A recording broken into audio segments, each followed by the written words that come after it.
taking derivative Jill. There she is. There she is. There is a fifth dimension beyond that which is known to man. It is a dimension as vast as space and as timeless as infinity. It is the middle ground between light and shadow, between science and superstition, and it lies between the pit of man's fears and the summit of his knowledge. This is the dimension of imagination. It is an area which we call the Twilight Zone. Hello and welcome to Indefinite Lunch and Infinite Combinations number 137. We're exploring all of the Twilight Zone, and today we're taking a closer look at two episodes, Perchance to Dream and Judgement Night. And so we're also clicking. Hello to DJ Knight. Great to see you. You were the first one in the chat.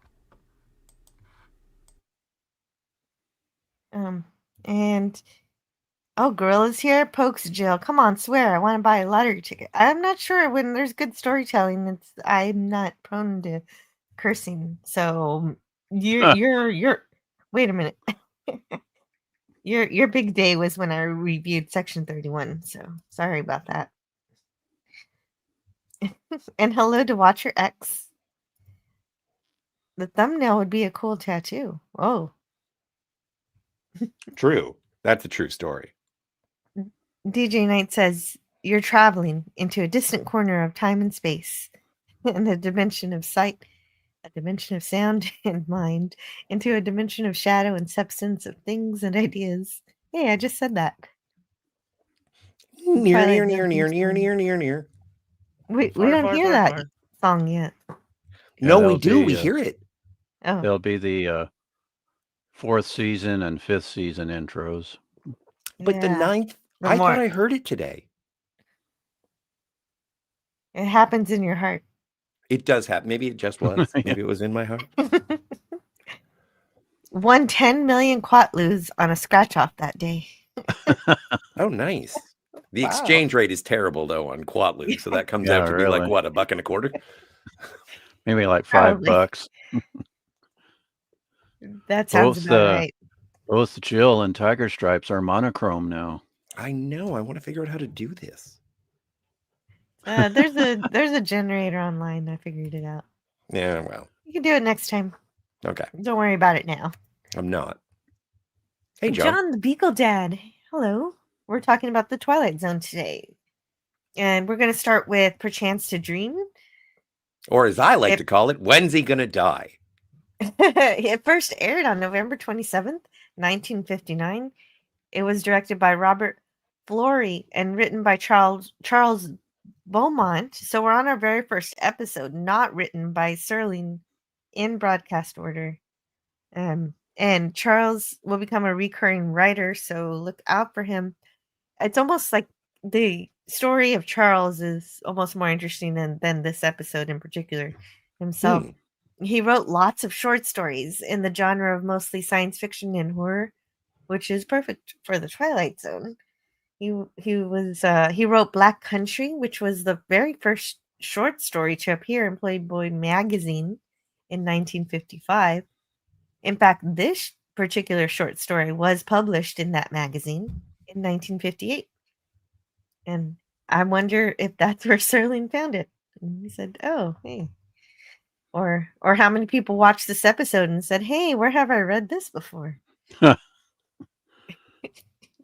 He was he was amazed by this episode because they recreated it almost word for word from his short story.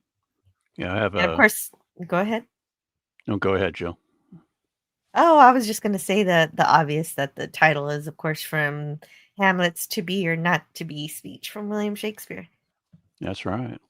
I have a bit here from Charles Beaumont. This is from my book, The Twilight Zone, Unlocking the Door to a Television Classic by Martin Grams Jr. And he's quoting Beaumont from the magazine of fantasy and science fiction. And Beaumont said, my Playboy story, Perchance to Dream, was selected for production a few months ago. Serling told me to dramatize it, but to make no changes. He advised me to forget everything I had learned about television taboos. They didn't exist on the Twilight Zone. I should do the script the way I saw it.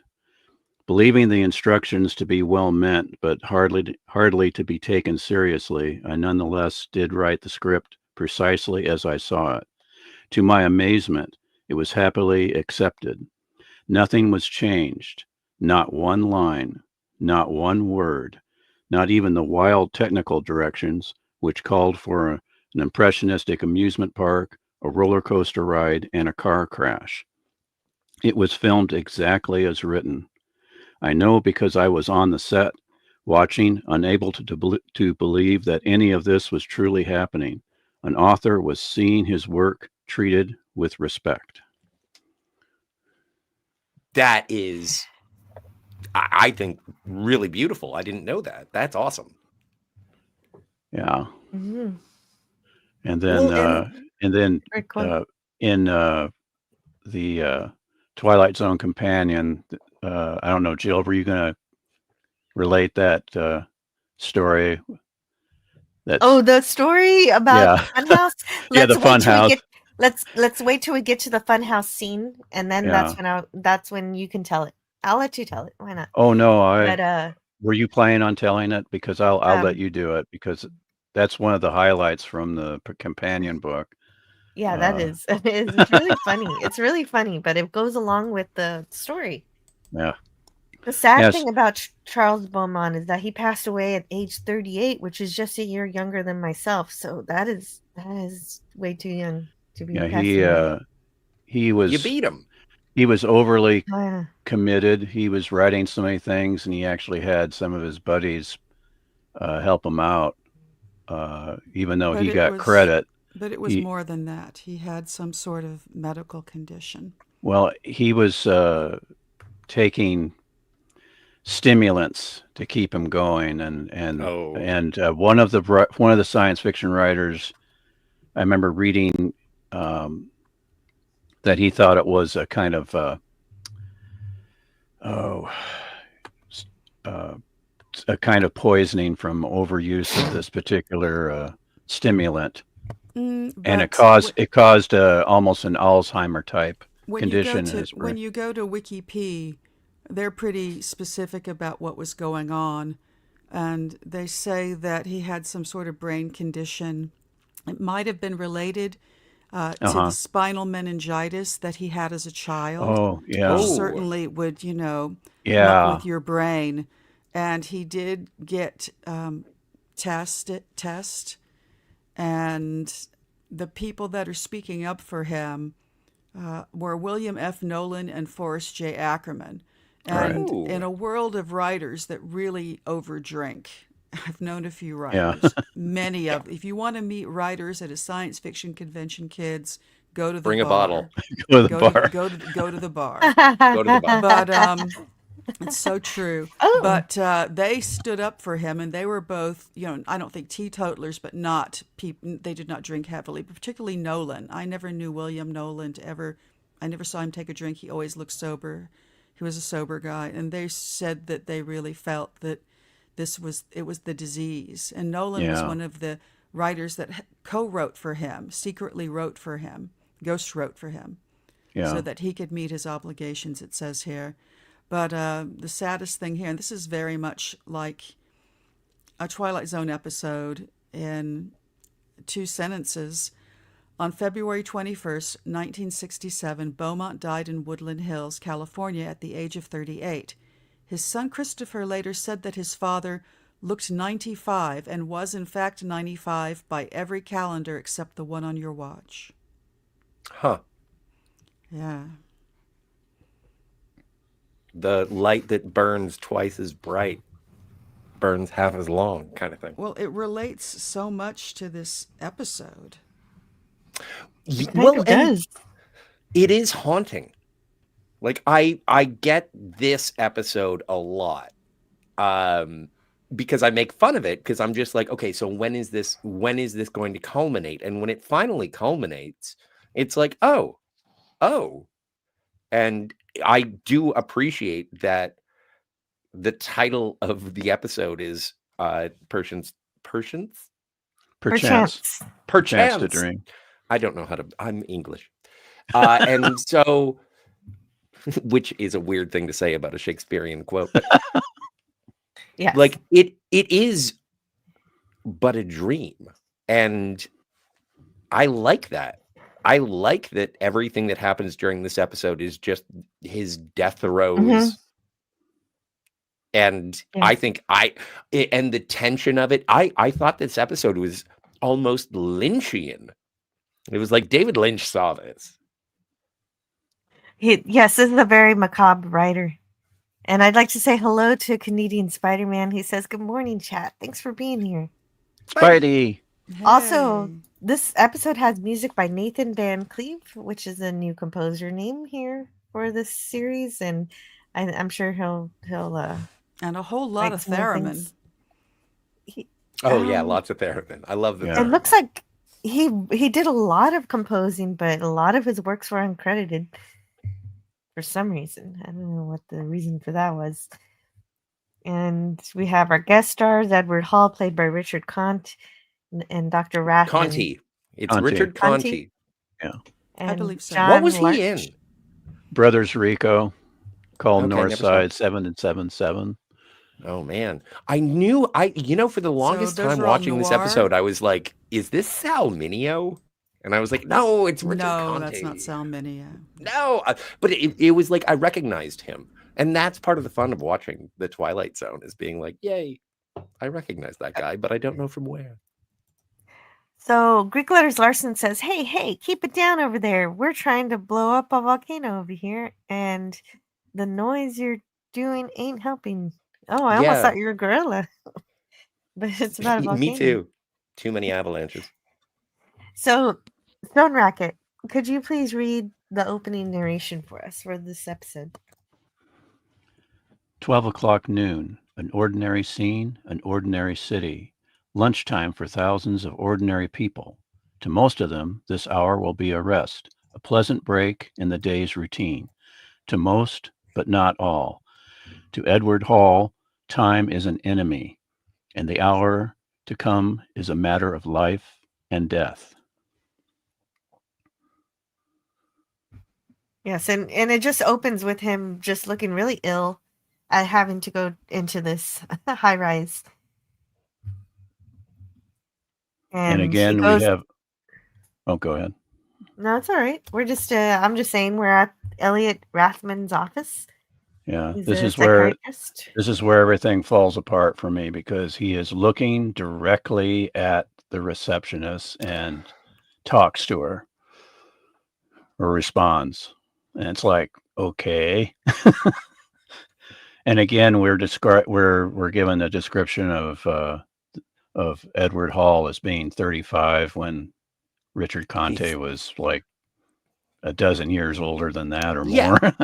He's 47. Yeah, sure. He's 47. Thank you. Sure. He does look older than the stated age. And yes, he sees the lady that should have scared him as soon as he saw her. It's that crazy cat lady. Is it a different one? No. Wait. You have to remember that the context of the episode is all within a dream. She is so striking that he may never have seen her before, but she may have imprinted on his mind, and then he carries her into his dream. No. He has a recurring dream before. Oh, does he have a recurring dream? Yeah, before? It's a recurring dream. How do you know that? Because it's... How do you know that everything that happens in the episode doesn't happen the second he lays down? That's exactly what the doctor says during the episode, Tiger Stripes. There you go. That's the doctor's argument. But that doctor is talking within his mind. It's not really the doctor talking to him. Yeah, well, it's Conte's character, Edward Hall, says that it's a recurring dream he's been having. And he has to... He cannot... At what point does he say that? He does. He does. Yes, I know he says that, but he says everything after he gets up from having laid down. After he lies down. Yeah. He Ah, talks about having okay. dreams in chapters, and this is the Yeah. continuation of that chapter. But Well, Tiger Stripes has a point. yes. When does he say it? Because in the context, yeah, I see where Tiger Stripes is coming It from just because struck me that he hit that yeah, psychiatrist's sofa immediately the second he right. came into the room Yes. Yeah, at it the did top, to and me. that was kind of striking. And Most then he people, I gets don't think, do that unless they yeah. really know the shrink, unless they're very comfortable with the shrink. Yeah, Tiger Stripes, you're correct because he gets up almost immediately, but he not in reality. Right. And That's he's Right. that's and my yeah, take on it. Yes. that's a good take. Yeah, okay. I stand corrected. And I then love his this top episode. Or It's you my can pick spinning. nits if you want. Also, as far yeah. as looking older, I don't know if anybody here has been to a science fiction convention, but a lot of people, particularly young men, will stay up the entire convention. And let me tell you, 36 hours of sleep deprivation, 48 more, a person looks different. They don't look good. That is, you know what? That's a good It will point too. age you 7 years Yes. in three days. What is it? You look like a bag of walnuts. You just you don't come out the way you went in. No, Well, you're as making some really good points on this. I'm Yeah, that's gonna good like, points, but yeah. I'm so biased because I've stayed up 48 hours and I look like I just jumped out of the shower. No, no, I'm That's just how I. kidding. Yeah, no, that's how I go to church. No, I'm just kidding. well, Mr. Hall, he does. He walks into Dr. Rothman's office and he crashes right on the couch and Yeah. wakes right back up. Of course, we know what's really happening, and I kind of Well, had the feeling of that too. But we get Spoilers. because we got the spooky falling asleep music. That was the Yeah. clue. yes. With the theremin. Yeah. The theremin, and there is a lighting transition that looks like he's drifting off to sleep, but I never really took it until the end. I never really believed he fell asleep because he starts up Yeah, with me such a too. jolt. I Yeah. was just like, oh no, he's trying not to fall asleep. He doesn't want to see Freddy Krueger. And Yes. That's what I think about this episode too, is that Freddy Krueger is just really beautiful in this episode. My the cat girl Maya the Yes. cat Well, girl. good. But this is with her sorry. cat moves. But this is the thing that I give it the most, and this is why I say it's very Lynchian, is that this is like the patient and the therapist having the conversation in the Winkies in Mulholland Drive. And it's like, if I ever see that face in real life, I just don't know what I would do. And so all of this is building up. It's like, my heart can't take it. If I go to sleep, I'll see that face and I don't want to because my heart won't take it. But if I see Yes, it in and you real know life, what? I'm going to die. And then when he does, Mhm. he does. Well, and he's also not good for your heart is staying awake for 87 hours, nearly 4 Right. Well, and the days. smoking. But like all good doctors, Dr. Rathman offers Edward a cigarette. Hey, wait a second. Right. But of course, this is also in his dream. And early into this episode. Okay, so but he also takes he takes what looks like some kind of medicine or something, and the doctor asks how Uppers. many grains a day. What is he talking about? Like, yeah, is that Yeah, he's what is it? taking speed. Yeah. or Oh, okay. no dose. No. Oh, okay. Coffee pills. Caffeine pills, like Yeah. whatever it is. And that's why it's sort of meta contextual based on the life of the author. Yes. And okay, so Edward acts like he's gonna leave, but Rathman asks whether this is the best type of problem to run away from. And I think it's equally brilliant that he says sometimes running away is the right answer as a way to question Edward. But Edward still doesn't want to talk. Of course, now I love watching this episode in retrospect. We already told the whole story, so we know what's happening. Yeah. So Edward is questioning himself. And the best part of this, I didn't remember this episode at all, even though I could see the twist telegraphed. But as we get to the scariest part of being with the psychiatrist, uh, in this time period, people were afraid of being committed against their consent, so that might be why a lot of people didn't seek help at that Oh, that time. makes I sense. feel, Oh yeah. and but yeah, he's like, if I tell you, you're not going to send me away in a straitjacket. Well, I can't promise you that. I made a note of that as well. Mhm. Well, not necessarily. Yes, that's just like a shrink. Look out for them shrinks, kids. And then Edward opens a window. He says he just wants some air, but you can really feel him Ooh. fantasizing about the release of jumping through it. And Rathman could tell this too, so he closes the window and turns on the AC. This is better. So right now, Edward is keeping himself from doing that. And it is such a different story, though, knowing for sure what's going to happen.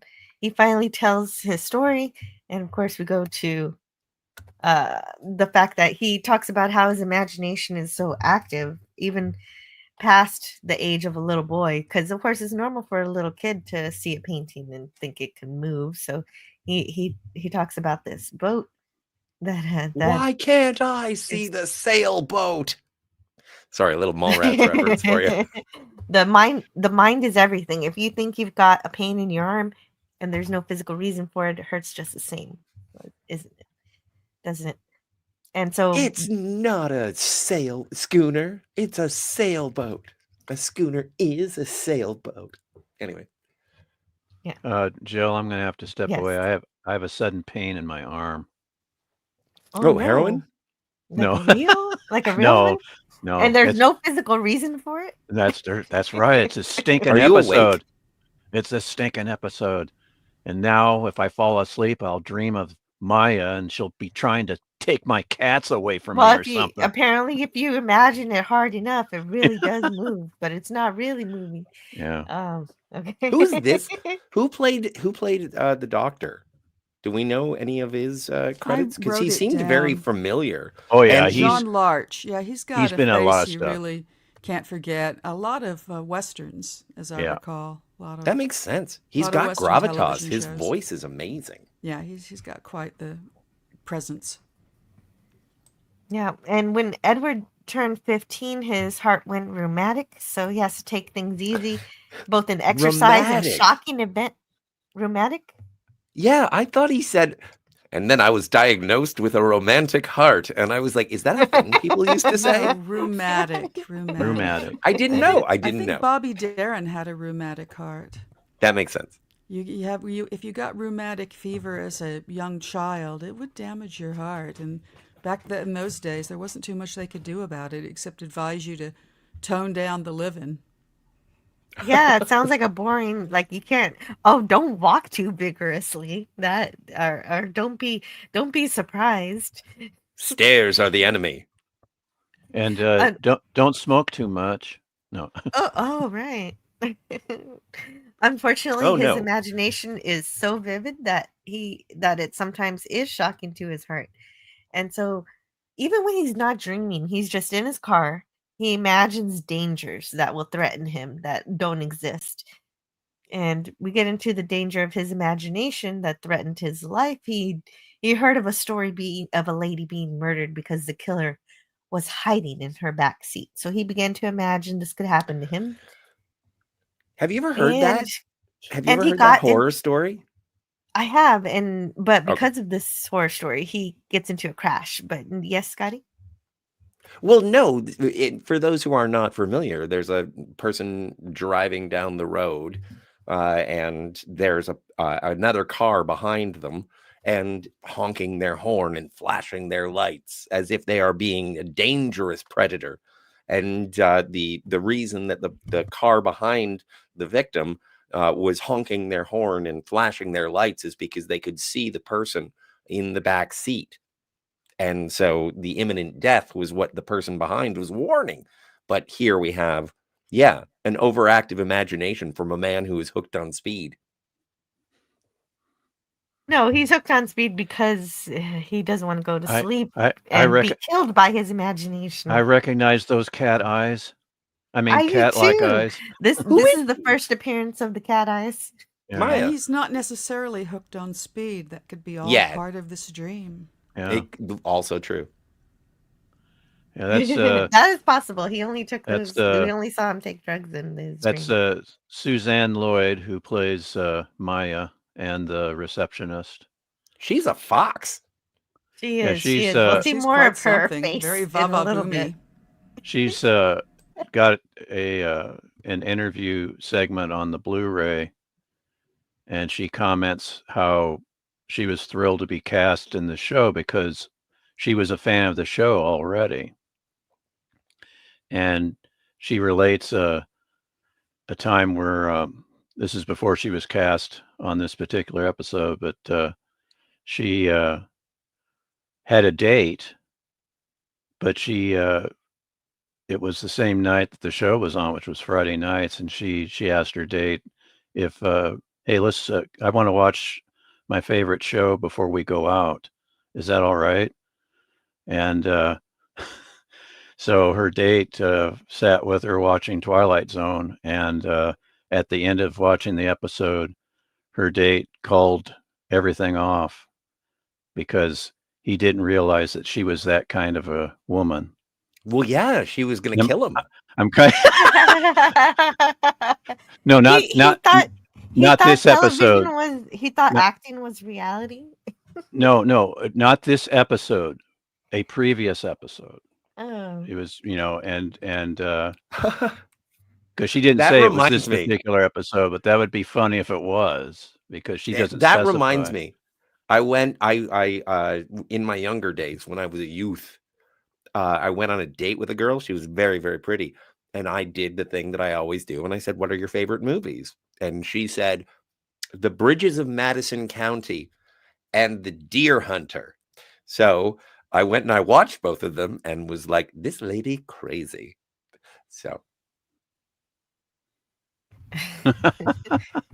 No, Well, she's a that's- romantic. well, no, but The Deer Hunter. Yeah, that's Yeah, that's Deer polar Hunter. opposite of Bridges of Madison. Yeah, County. exactly. to It was like remember it was my other- extremism. It was See kinda like, Deer what? Hunter. I think I did Yeah. see Deer Hunter. Yeah, It's like 2 tapes. Once. Yeah, me Once. too. Only once. Yeah. And then she was like, "You don't want to hang out?" And I was like, "No." Oh, just based on movie preferences, but you I could mean, have well, shown she- her yeah. different movies. Yeah, no, I know. Anyway, let's call her the one that got away Yeah. Okay. So because anyway, of the Deer Hunter. so Edward thinks if he goes to sleep, he'll have another shock and die. And he also dreams in chapters and kept a dream journal to document all of this. And Yeah, but that's what he says in the dream. Right, but it's Yeah. interesting because that's autobiographical because Charles Yes. Beaumont also dreamt in chapters. yes, he says But that. that's And he was also afraid of roller coasters, which we'll get Yeah, to. he was afraid of roller coasters, but he rode them nonetheless. And then he was like, "This is the last time." Yeah, I'm riding a roller this is the last coaster time. But Oh. then he loved amusement parks, but he was also kind of scared by them too. But That's the whole point of the roller coaster. Is now to be the afraid. first, this is so Yeah, great. those Keep things it actually- on this shot, Jill. Keep it on this shot. As soon as he starts talking about the amusement park, it cuts to my favorite ride of all time. It's the double Ferris wheel, and always liked that ride the best when I went to the Iowa State Fair every August when I was a wee lad. And that ride was so popular that they actually had 2 double Ferris wheels for several years. But yeah, I love that ride. Sorry about that. No, that's okay. I've never been on a double Ferris wheel. Oh, it's just a rush. Just a regular one. Yeah, it's a rush when you get at the top and it comes down. It's awesome. Is that like Looks the like salt fun. and pepper shakers? Let's Is that what see. I We've call them? got- I don't know what this ride is, but yeah, I've been on one and it's good, I guess. Oh, Doc Wagner says that she's still with us at 90. Yep. Yeah. Suzanne Can Lloyd. still Lloyd. kill you, gentlemen. And she she's still got her cat moves. I thought this was very risque. We'll get there, but I thought it was risque. It was like in Yeah. days of old, a glimpse of stalking was looked on as something shocking. But now heaven knows. Oh, and Gavin Blackburn is here. I'm not late. I arrived precisely when I mean to. But we've already Yeah, he started. was. What was that chat on Beaumont? Oh, Just Doc said, Wagner says, Oh, go yeah. ahead. You Yeah, can that read it, Patty. yeah, Chuck Beaumont was such a tragic story. True. yeah. Well, I don't know. We're still talking about him however many years later. While a Yeah. tragic life lived, I guess, he did, He was a wonderful writer. yeah. Wonderful, wonderful writer. We're still talking about him. We remember. And apparently he kept trying to write even when he started having that illness. And then people were like, no, not anymore. Yeah, And that sounds exactly. really sad. That It's like sounds me really at sad. 1:30 in Like the you were a morning. brilliant writer forever, and then suddenly they don't want your scripts anymore. That's depressing. Yeah. Yeah. But it's the So, fear. It's yeah, the fear. and Any artist is losing your touch for whatever reason, whether it be disease or irresponsible lifestyle or whatever. Who cares? well, Edward was starting to play a shooting game, but then he gets distracted by this show. Yes. And this amusement park, it's all warped and twisted like a dream, and also really spooky. Yes. And we meet Maya, the cat girl, and her enchanting dance. Yeah. Which kind of reminds me of Oddly enough, Captain this is Hyde how I met my watching first wife. No. Vina. Vina? Are you talking Cage? Yes, Yeah, I am. she's stuck in the cage. Kind of reminds me of that, this dance. Except she's not green. No, And she's well, Well, wait a not. minute. we don't know. We don't know. She's got leopard spots though. Yes. She's mint chocolate chip. He runs away from the show. It's even though he finds her captivating, he also is scared. So he runs away so he can smoke a cigarette. More cigarettes. But she catches up with him. She gives him a light. Yeah, just like a dream, Jill. Oh my. And let me, if I may ask a question. Is this a story about a man who is afraid to fall in love because he found a woman and yet his heart can't take it? That could be part of it. His heart can't take a great many things. I don't know if he ever. This I one just is mean not particularly supposed to be a romance. Well, no, but I'm just saying, There like, is- what is the plot of the story is one thing, and then what is the story about kind of thing. And it's like, Well, the well, what plot do we is he have has a in the bad heart, story? Is and well, he has- no, is he is emotionally closed off and will not give himself over to Maya. No, his fears are driving him. It's not just the woman, it's everything, the roller coaster, all the things. But they're manifested within Maya. She is the I villain. think she's representative of his fear.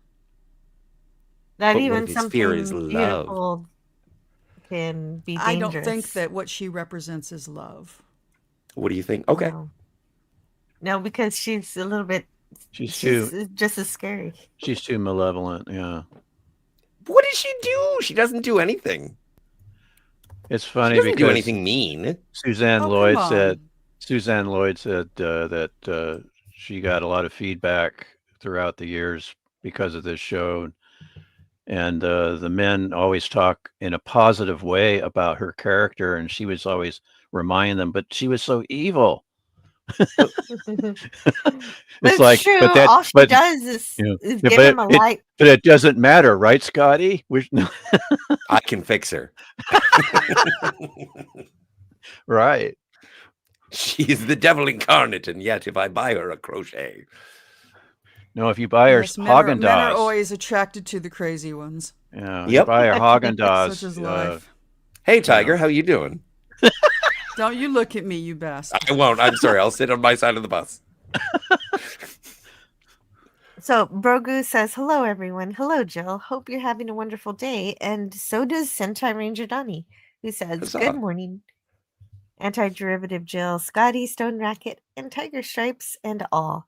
Hope everyone is well on this day before the 20th anniversary of Power Rangers SPD Space Patrol Delta. You're always aware Huzzah. of some kind of anniversary or something special. There's a lot of Power Rangers anniversaries, I think, and Donnie knows them all. He knows them all. Yeah. He really does. He is an expert. Yes. My picture that I just saw. So, does she have great legs? Just saying. Yes. She She- does. Yep. Just she state was, the obvious. Yeah, she was a Oh, no, dancer. she's Yeah, the but we package. understand you She's the mean- package. Yeah, she She's was a dancer. quite a femme fatale. Hold me The- closer, Maya dancer. The fun house is only 50 cents, which today would be $5.44. Oh my. They go Yep. into the fun house, but it's more like a haunted house. Yeah. Plus a 25% tariff if it's being shipped from the United States. Sorry. What was funny because of Robert Flory, here's a little bit of trivia on the director. He was originally he was the one director that was picked originally to film Universal's Frankenstein in 1931. And as a tribute to that, in the funhouse, they did put a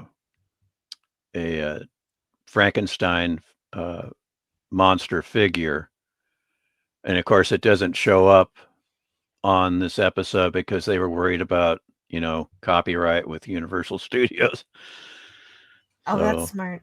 yeah. So they had that there for the director as a little tribute to him.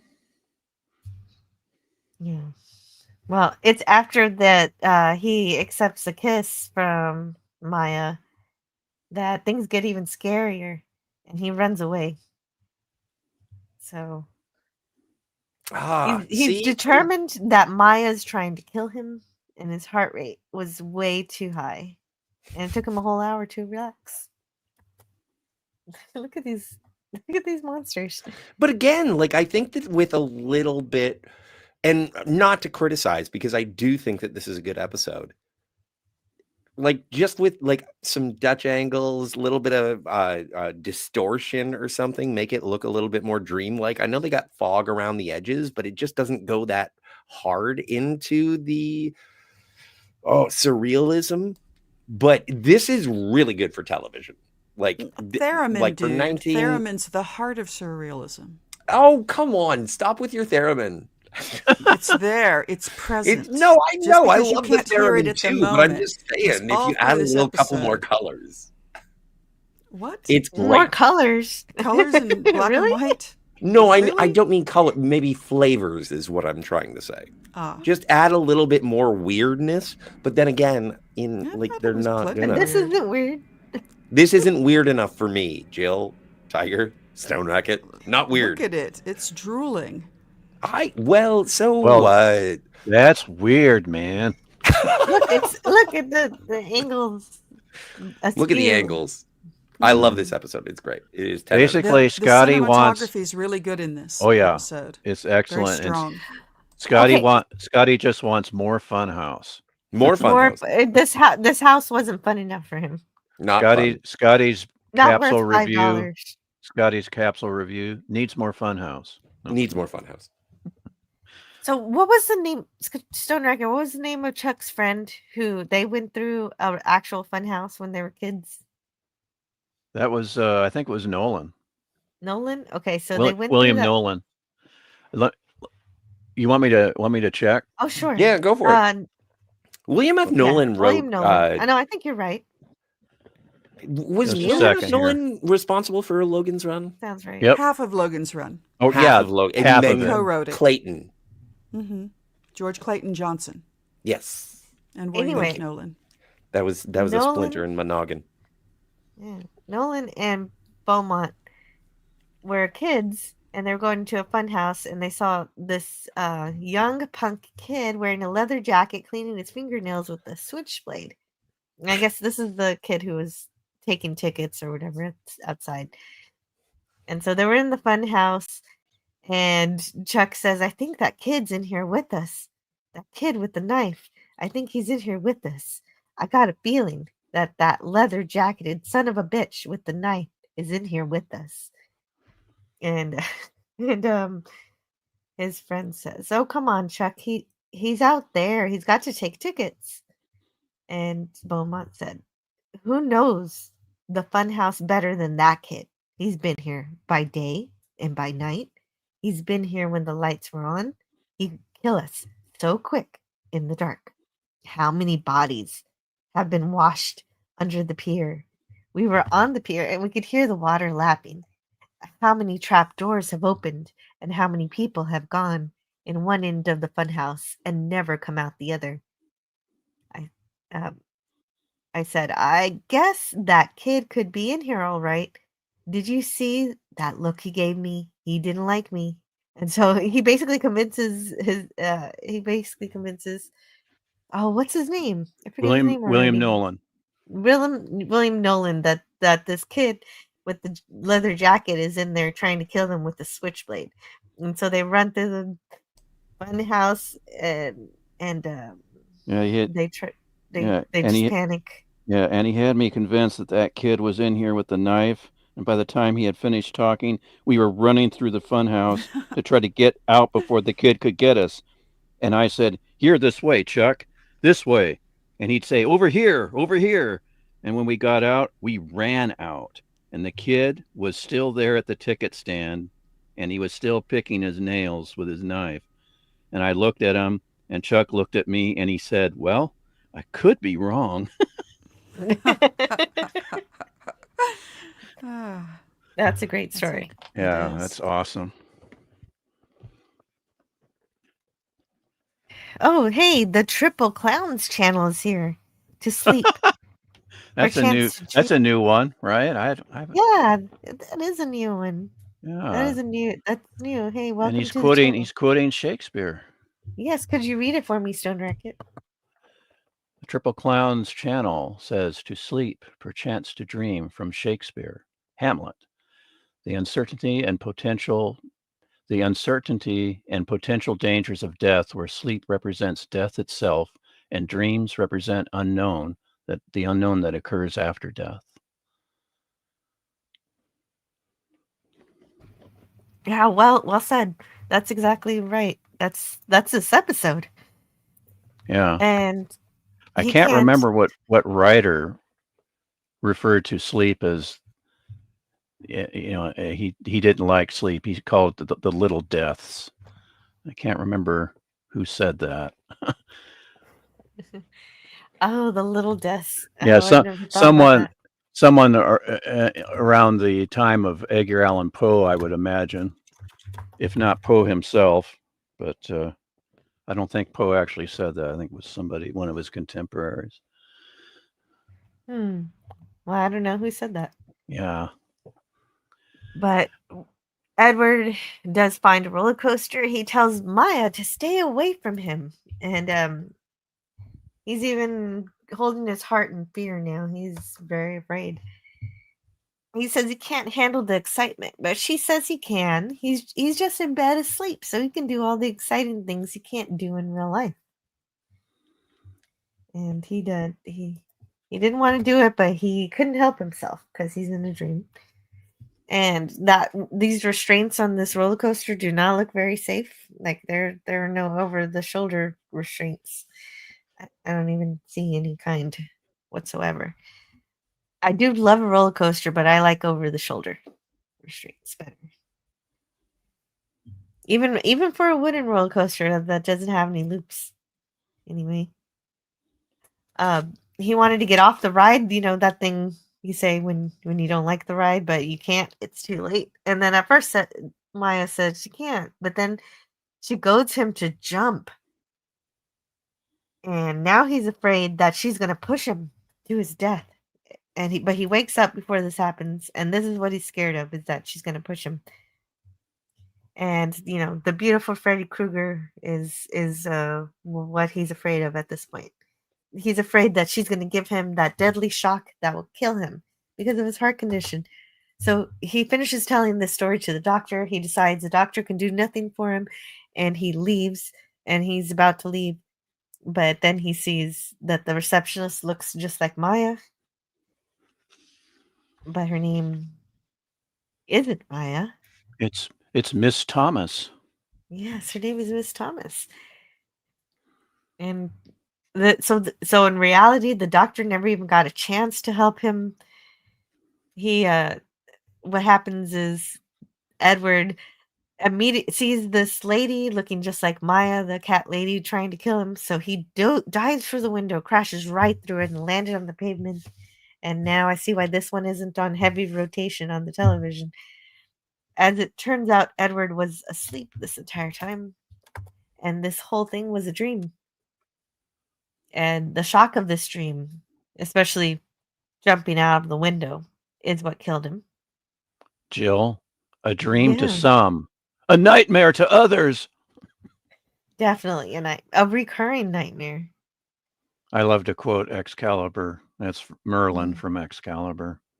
Oh, Merlin. Oh, yeah, that's a really good Merlin. I would say, when I was, I'm retired now, but when I was working, a lot of my coworkers here and there throughout the hospital, they would say, how you doing? They go, living the dream. And I would say, a dream to some, a nightmare to others. I couldn't help it. Oh, as long as they knew what you were talking about. Yeah. Oh, yeah, they did. Good. And the ones that gave a puzzled look, I explained it to them real quick That's so before they fun. reported me to HR or something. Yeah, this man is being creepy. Just kidding. It's like, oh, that's Stone Racket. He's weird. Apparently he was, even though this whole episode took 20 minutes, he was only asleep for a couple of seconds, and that whole dream didn't take very long. And that's all it took to take him out. Poor guy. Yeah. All the doctor saw was him screaming, and Miss Thomas guesses it was a heart attack, which is quite a depth considering she didn't know about his condition. And Dr. Rathman falsely assumes that Edward died peacefully in his sleep. It was not very peaceful at all. But we know better. Oh no.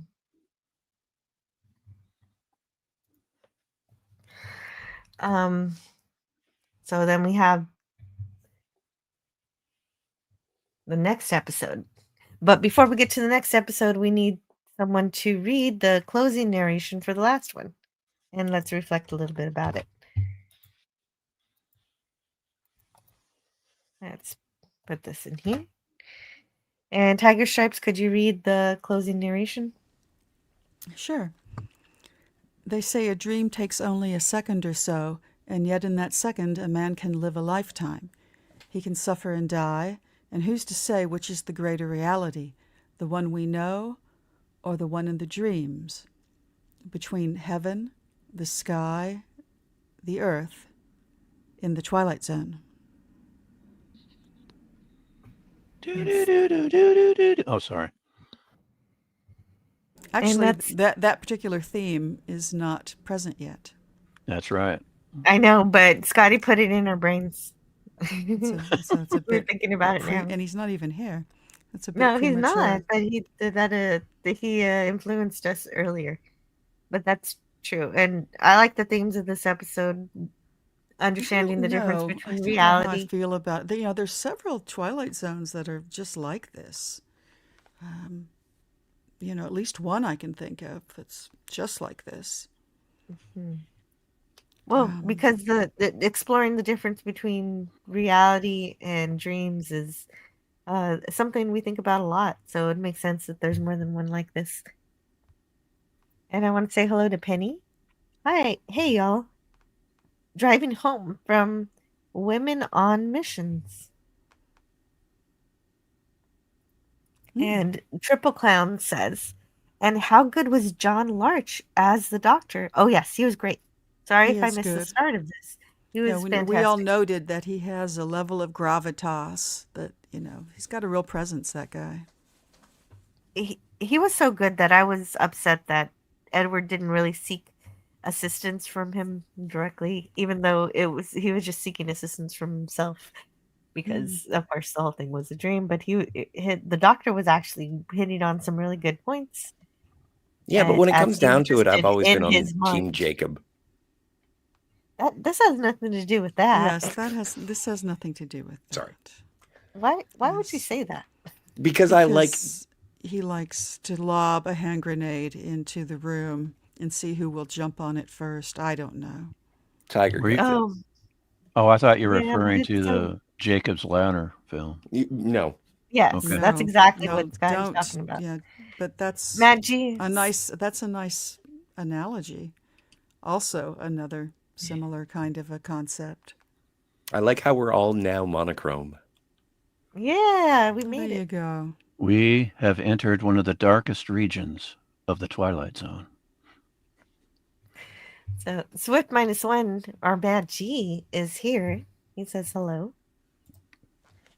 Hello, Matt G. Matt G. I would like some flapjacks, Matt G. I've What? aspired to write a bit in my day, and one of the first things when you go and you read, rules for writers, one of the things they'll just scream at you is, no, your ending cannot be, it was all just a dream. And there's so many, a couple of excellent works for children that do end that way, but sometimes when things end that way, I do feel, because of, like I said, because of all of these rules that I've, consumed, and even personally, just I always feel like that's a bit of a cheat for an ending. I But in still this love case, I think it's a Inception. little. I think it's a little bit different because the dreams have an effect on reality. It's not just everything that happened didn't matter. Even though it was a dream, it was real to him because his imagination was so strong that dreams were so real to him that they could stop his heart, and they did. And that was the episode. So it was. Yeah. Yeah. It didn't Like, matter that it was a dream. it's kind of Mulholland Drive. Like, I I love the haven't seen idea of Mulholland Drive. nightmares. Sorry? I have not seen Mulholland Drive. You're in for a treat. I think I'll pass. Thanks, though. Okay. Yeah. But I do enjoy the surrealism and the nightmare quality of the ethereal narration. I like it. If it doesn't make sense, it's like, okay, is it representative of something? Like, I kind of want to investigate the dream and then see what happens. And if it does result in death, it's like, oh, that must have been a pretty bad nightmare. I like what Brogru says here. Yes, She is because beautiful sitting. let's all judge women constantly, nonstop. She is beautiful sitting at the typewriter. Seriously, she's attractive, says Brogu about Suzanne Lloyd as Miss Thomas and Maya. Yeah, she was Wow. gorgeous. And Donnie says, I'm great to Brogu and fine with Sony replacing Paramount as worldwide distributor. Two of my favorite game shows, Jeopardy and The Wheel of Fortune. I didn't know that was happening, Donnie. Thank you for the news. And One of my favorite quotes of all time is an interview with Alex Trebek. And it's like, you know what? If you think that Jeopardy is too hard, tune in half an hour earlier. Can you spell? dude. Oh, that's just Alex throwing shade. I know, but it's funny as all get out. It is really funny. Because, try to play Wheel of Fortune sometime. It's not that easy. Not all the time, no. Cue number sign. It's like a crossword puzzle. Yes. It's as Anyway. much about the clue as it is about the solve. You just hope that a lot of that the words have a lot of vowels in them to give you a hint. Well, and also the wheel is fun. You get to spin a wheel. And it's context and expression and the language itself. I mean, I hope that... Naggers. I hope Oh, that at some point, okay. Leave South Park out of Say this. Jack, said, well, yeah, if you just want to barf up a lot of facts, watch Jeopardy. But Mm-hmm. Oh, Yeah. they attacked each other. That's kind of I funny hope that so. they had a I'm not rivalry. saying he did. I hope he did, but I doubt Yeah. that he did because I don't know. He had a wicked sense of humor, particularly there toward the end of his retirement. He got Oh, pretty yeah. No, funny there. Pat Sajak is underrated. And Canadian Spider-Man wants us to, hey chat, please take a second to help Anti-Derivative Gel grow this channel for free. And hit the like button and subscribe button. It really does help. Yes. And also, if you have money, send the money. Yeah, well, and when I get to 1701 subscribers, there's going to be a special live stream in which I'm going to give away a Diamond Select tricorder. So there's that. I don't have a tricorder. Yeah. Brogu says, I love the picture of him jumping out of the window and giving everyone his butt to kiss. Oh. Yes, the reverse Hans Gruber. Huh. Wow. I thought it was really, really captivating that this was an episode that ended with a person ending their own life. And I thought I thought this was a very risque episode, like with the legs being Jill shown. made that great observation, is that's probably why it's not shown so often, because I do know it's one you don't see very often at all. Even when they're showing them all in order over the Thanksgiving weekend in LA, I don't remember this one. I didn't remember that one, Perchance to Dream, particularly well. It's not commonly shown. I mean, even though they do show him jumping through the window, that got by the censors because the sting, the ending, it was all a dream, and and so there's no commentary on what the censors had said. So I just figured that, well, it's all in his mind. It's all a dream, and that didn't actually happen. So it's like, that's how they got it by the censors. But still, like Tiger Stripe says, it's not on the marathon, rotation there. But life is not a dream. Life is not a dream. Good night, Spock. Good night, Spock. Yeah. So let's move on to the next episode. It's called Judgment Night, and which stars Dennis Leary and Mario Van Peebles. No, it's Nehemiah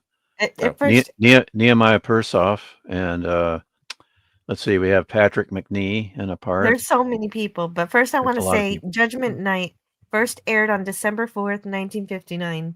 It was written by Rod Serling and directed by John Graham. And yes, now you can list off the cast. Lancer was played by Nehemiah Persoff. Captain Wilbur was played by Ben Wright. And the first officer, yes, I did get excited to see Patrick McNee because I don't know a lot of actors from this era, but I have watched some of the Avengers. Yeah. And Lieutenant Mueller is played by James Franciscus. James Franciscus of Mr. Novak. He would be starring in that show very soon. And later on, he did the detective series Longstreet. He was the blind private detective. Anyone remember that show? James Franciscus? The Longstreet? I am deficient. The episode, I'm glad they repeated it. There's a famous episode of Longstreet where Bruce Lee was the guest star, training Longstreet how to defend himself, even though he was a blind man, how to use martial arts. Kind of like Zatoichi. And it was a cool episode. It only lasted 1 year, but what year was it? Let's see, that would be I think it was 1970, 71, somewhere in there. Hmm. And here's a trivia bit. Longstreet's dog is named Pax. I'm sorry. I've got this trivia in my brain. I have to. Well, now we know about his dog. Yeah. And so let's get to the opening narration. Yeah, let's get to the. Night. Can I do it? I was going to have you read the closing narration, but I guess you could do both. I'll do the closer. No, I want to do the closer. Okay, no, I'll do the opener. Yeah, you can do it all. I don't care. No, you get the closer. Okay. Yeah, that's fine. You For guys Christ's agreed. sake, guys, for it. come on. I Pull it know. together. Come They on. agreed. They agreed. Do it the Tiger way Shark. Jill asked you to do it. I'm fine. Submit. Submit. I'm fine with. I'm fine with what they decided. Let's go. So, Stone Rocket, you go first. Oh, I thought, okay. Oh, you're We're doing it the way Scotty, that you're- Jill said. No, Scotty. You Okay, I'll read the go. opening narration. You got it. And yeah. All right. Doctor, if you please. Her name is the SS Queen of Glasgow. Her registry, British. Gross tonnage, 5,000. Age, indeterminate. At this moment, she's 1 day out of Liverpool. Her destination, New York. Duly recorded on the ship's log is the sailing time. Course to destination, weather conditions, temperature, longitude, and latitude. But what is never recorded in a log is the fear that washes over a deck like fog and ocean spray. Fear like the throbbing strokes of engine pistons, each like a heartbeat. Parcel. Oh, I'm sorry. Hold on. Let me get the rest of that for you. I didn't realize this was such a nice long intro that it was too long. This introduction has been brought to you by Lucky Strikes. Don't forget to like and subscribe. Hit the bell. Tell your mom. It's in there now. Is it? Yes. Parceling out of every hour into breathless minutes of watching, waiting, and dreading. For the year is 1942, and this particular ship has lost its convoy. It travels alone, like an aged, blind thing, groping through the unfriendly dark, stalked by unseen periscopes of steel killers. Yes, the Queen of Glasgow is a frightened ship, and she carries with her a premonition of death.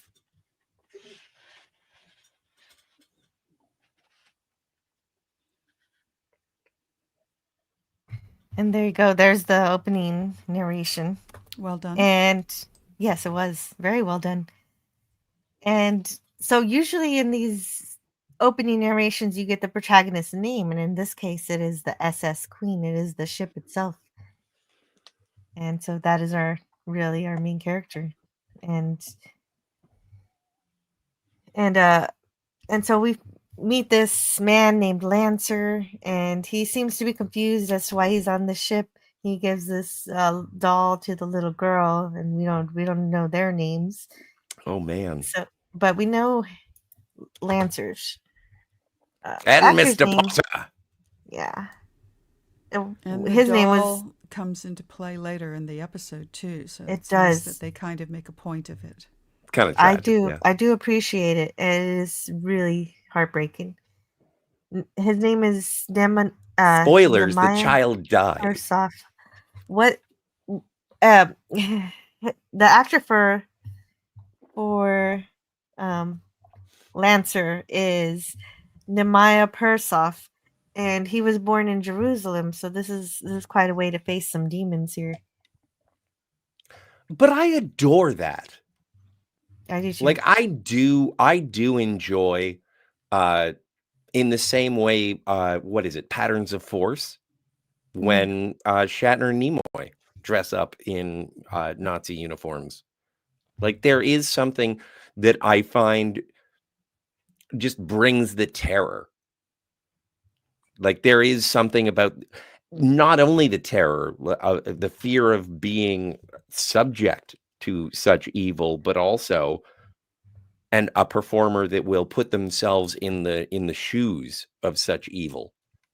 And this actor does, and I don't recall his name, but I do, and I know you just said it, but I do like at the end when he's just so authoritarian and so stop being such a wuss. He's very convincing. He's very convincing when he's on that U-boat. But we'll get Yeah, there. he does both. Nemaya Persoff. He plays both. His name Nemaya is Nemaya Persoff, and he manages. Write that down phonetically.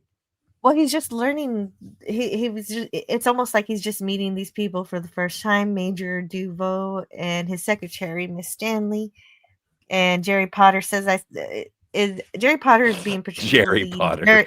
It's just very funny when you nice, say it. very nice to him. He says, "I saw your name on the list. I tried to figure out what you look like. It's a game I play. I try to connect a face with the name. I thought you were an old language professor at Oxford or something." But this whole time, Lancer is just very stressed out. He Oh, seems he's totally already very spaced. haunted. Yeah, he knows something's wrong. And yeah, so Captain Wilbur, played by Ben Wright, has appeared. There's something strange that happens throughout this episode where every time somebody opens the door, the lights turn off and then Yes. back on. Yeah, I love that. It's so evocative and eerie. Well, it's the blackout because it's World War II, and so you don't want to leave any lights on to make yourself a target. So the windows are blacked out, but when the door opens and closes, all the lights inside go out. Yes. And And it's really effective. it took me a second to figure that out. I was like, is this stylistic? And I was like, no, this is practical. This is actually It's part of the universe. reality. Yeah. Reality. Yeah. In World War II. Oh, thank you, Tiger No, Sharks. That was my major question. Entire towns would black out, particularly along the coast during World War II. And there would be a warden who would walk up and down the streets of the town, wagging his finger at people, get those lights out. And this must have been a really scary thing because this is just a passenger ship, with children and other civilians. So they're Children? even when On the it's not a full Enterprise? passenger ship because somebody mentions, I think, the captain or maybe number one. yes, that's not mentions meant that to be. they don't usually carry passengers. Yeah, it's not So- meant to be a passenger ship, but it's acting as one now. Yes. And But that it's- such a ship would have to deal with these kinds of attacks is very frightening. Like World War II was a scarier time than I thought. What? Well, I mean, no, I know that it was scary in terms of the concentration camps and everything, but also in the water and in the Mhm. naval aspect of it. I've seen the documentaries about the U-boats and all of that, but they were always talking about military confrontations where it was like one military ship and another one, and I guess I don't think about the Lusitania all that much, is what it is. And the fog I is so do- thick that this ship has Mhm. lost its convoy, which was its safety. It was its safety crutch to be with the other ships that were around it, and so but they can't communicate with them because of the fog. And Lancer says there will be no wolf packs converging on a single ship. The principle of the submarine pack is based on the convoy attack. And so apparently he seems to be an expert on those U-boat things, and that's basically when I knew what was going on sort of in this episode, because he's acting like he's a bit traumatized. But why is he traumatized? If you're Lancer also says, if you're being followed, you'll see the sub, Mr. Potter. It will surface. They won't use all of their torpedoes on us, not when they consider the 1,000 yards, and shell us with impunity and sink us at will. You seem to have a lot of knowledge about how you would Yeah. attack a ship like this, yo. Yeah, exactly what the captain says. The captain responds that Lancer sounds like a U-boat commander. Then you can witness the PTSD, like basically written on his face. It's horrifying. He spills his coffee on himself and he's still in distress. Although, and then Lancer then asks where his home is, and he says he was born in Germany, in Frankfurt, Germany. But he seems horrified, so he excuses himself and he goes to bed. But does he? And then, well, he tries to go to bed. He says he's going to bed. That's where he says he's going to go, but he never does. He just This wanders man never for a gets to go bit. to bed. This man never gets to go to bed ever again, but we'll see what that means. Well, neither in did another- Hal. like the guy from the last episode. Mhm. That's true. Well, he did just one last time. These are both dreams, manifestations of terror. This is what I'm in for when it comes to the Twilight Zone. It's like, what are you telling me? And then you find out at the end, it's like, oh my God, my mind, it's blown. Mhm.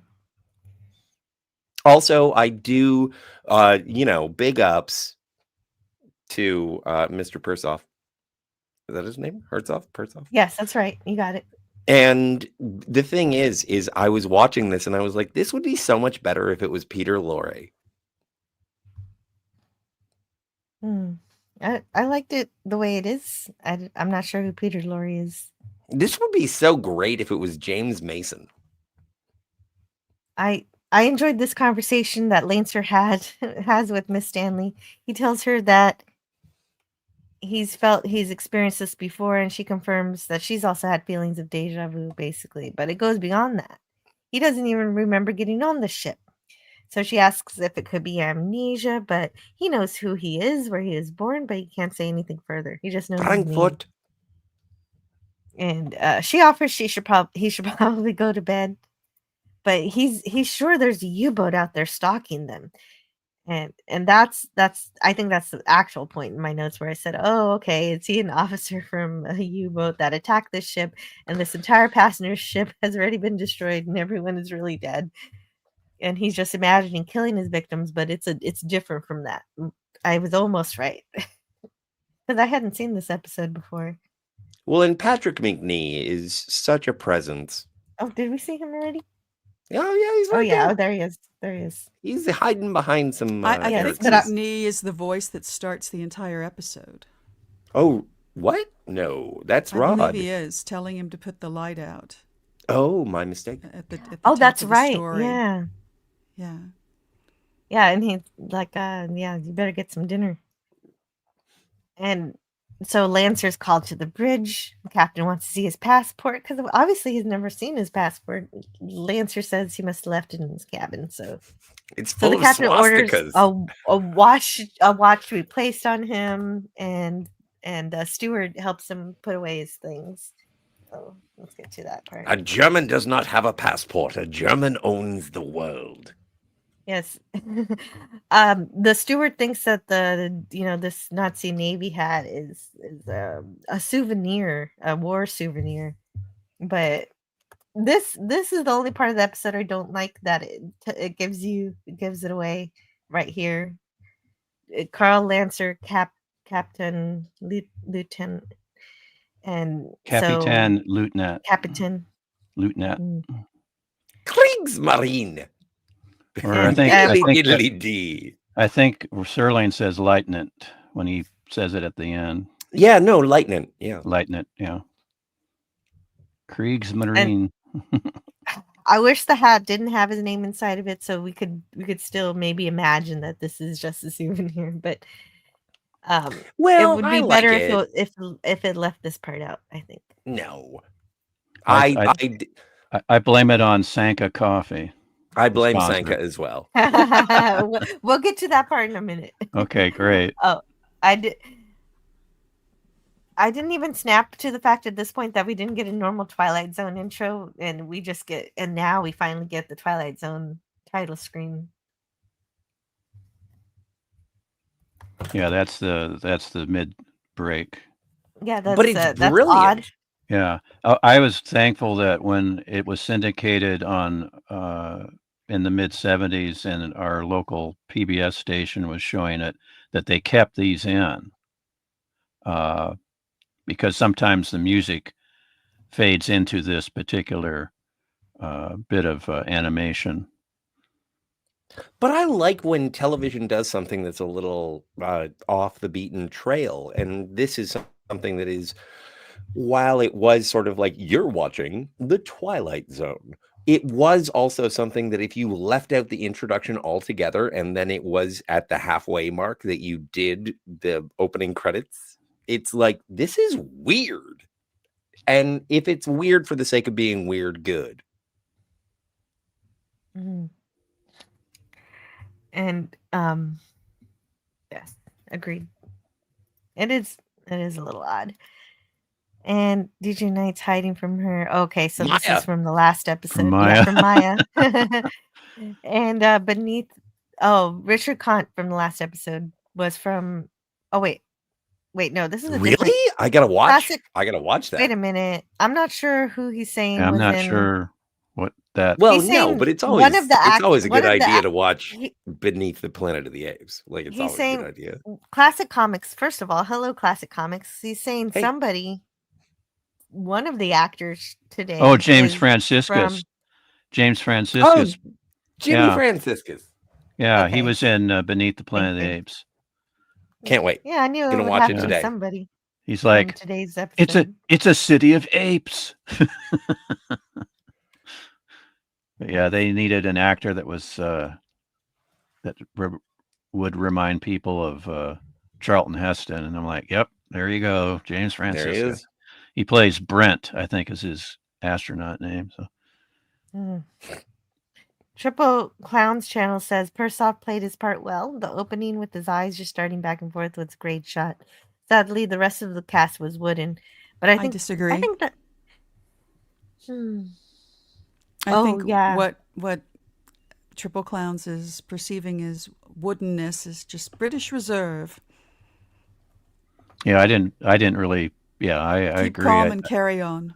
Yeah, not really wooden. Yeah, I Yeah. agree. They're Like, also to- largely all people, in position at their jobs. Yeah, Mhm. and that's what Scotty likes: people doing their jobs, right, Scotty? I do Yes. like that, and I think I think this show is great in terms of Oh, yeah. showing it. And But how it is it that also- the engineer down in the engine room also has a Scottish name, McLeod? That's pretty hilarious. Well, because there can All only engineers be are one. Scottish. No, he's Yeah. a Highlander. Yeah, there's even a dialogue that kind of feels like Scotty and Kirk talking in this And episode. giving it all she got. Basically, that's what Oh, happens. And you but got to give g- it. But that's the thing. Like that's why this is a tangent on Star Trek is that's the entire template for the way that a starship works is based on World War II naval vessels, or at least that's what it initiated as and then evolved into, not only in the original Yes. series but also Wrath of Khan moving forward. It's like, let's do some structure. And no, this is great. Go watch Sink the Bismarck and tell me it's not a great Star Trek movie. I'll check that out. Yeah. I need to see more ship and submarine movies.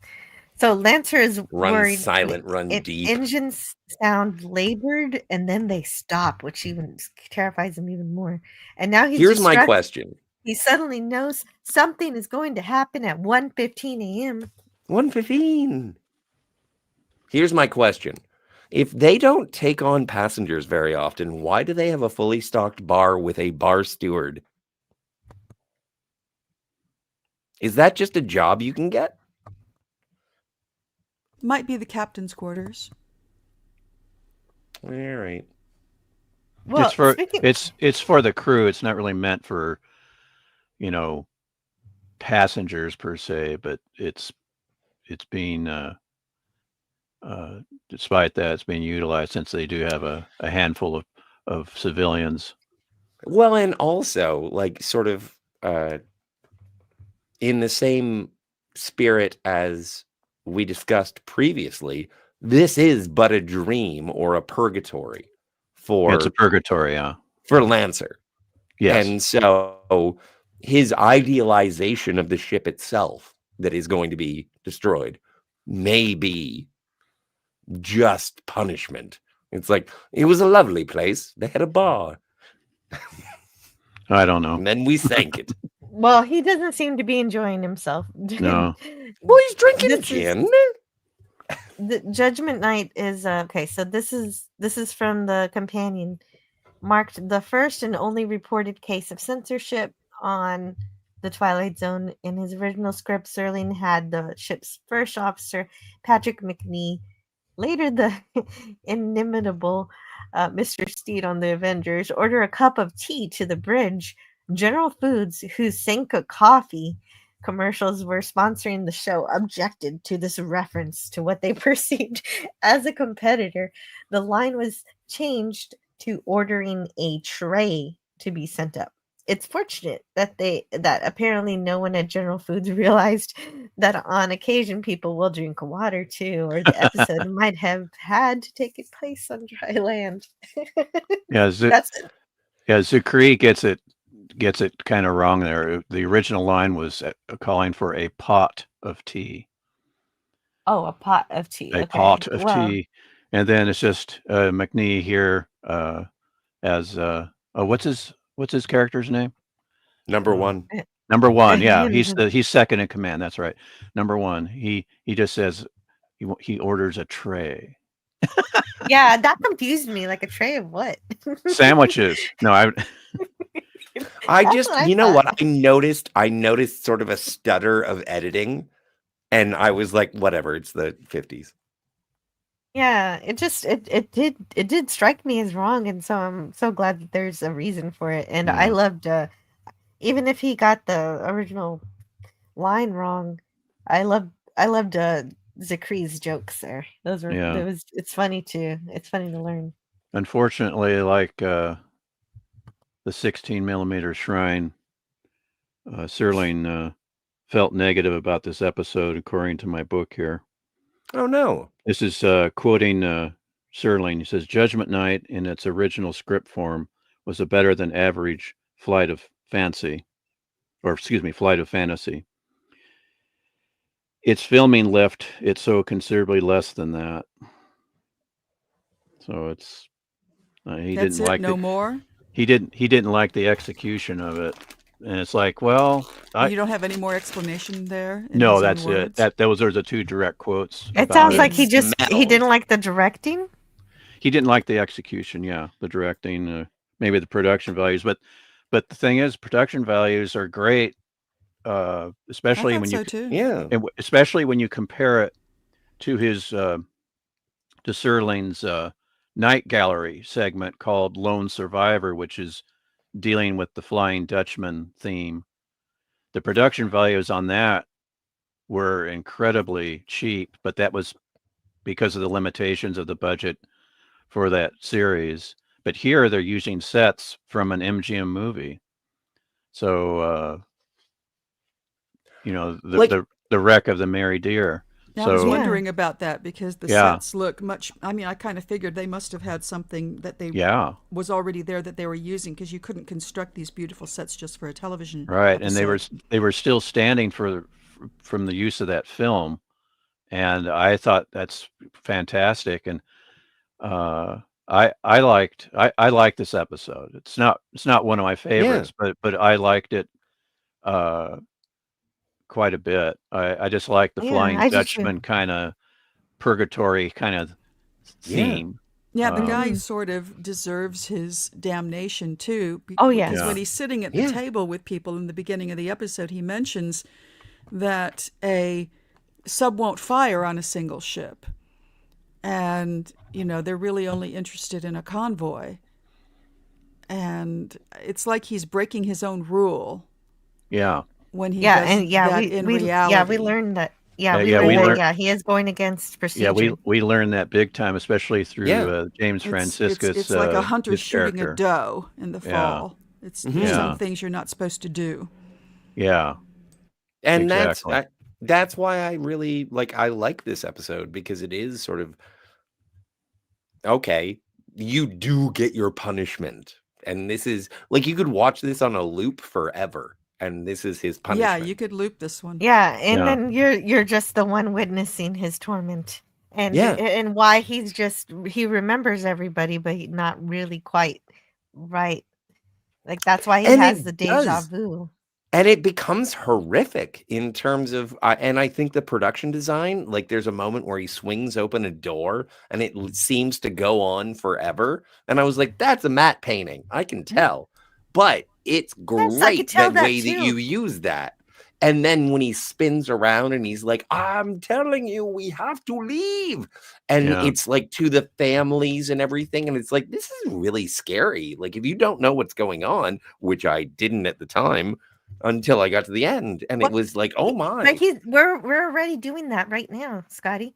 Lance is already freaking out. Everybody he can't find anybody. He's sure that the only option is to abandon the ship. He's yelling at everyone to do that. So this is that horror section.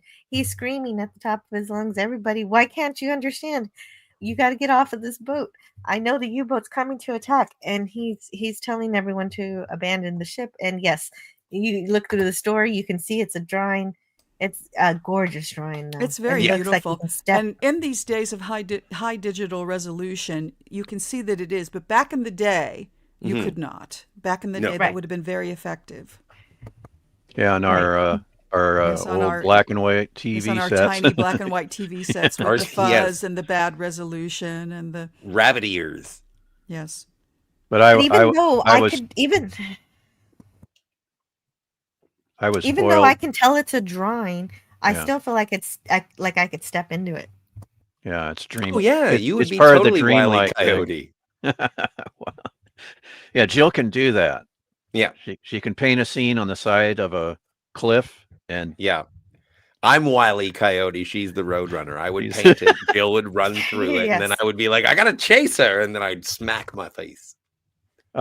Nehemiah is really he's the key to he's the best thing in the episode because his acting is just superb, and Scotty and Tiger Stripes and Jill, sometime check out the Night Gallery segment Lone Survivor, because the Flying Dutchman in that episode is played by John Calicos. Oh, nice. Cool. And he's superb. He's the best thing about the episode, even though it's very cheaply made. It's his performance is riveting, just like with Nehemiah Persov. Riveting performance, carries the whole segment for the Night Gallery, Lone Survivor, and then Nehemiah here carries this whole episode. Yeah. Tiger, how do you feel about these sort of haunting images of the deceased staring back at their, I don't know, executioner? Their murderer. Yeah. Yeah. Like, this is haunting. Yeah, it was good. Absolutely. It's very effective. Absolutely. There's a little doll prominent. There's the See doll. the little doll. You need to see the doll again, so that makes it 3, doesn't it? The beginning, then here, and then at the end. Yeah. Well, and I do want to make sure we said hello to Lance from the Outcast Creative. I'm not sure if he's still here since that was over 30 minutes ago. Oh dear. But we were really excited about the Twilight Zone, yo. We were. I'm sure we're forgiven. We won't end up in a timeless loop where we must see that Lance was here, but we failed to say hello. Yes, this will be the one. This is our Groundhog Day. I don't know, Scotty, how much do you want to sound like a panicked man on the ship? I do. Okay. I saw that. I really want to do it.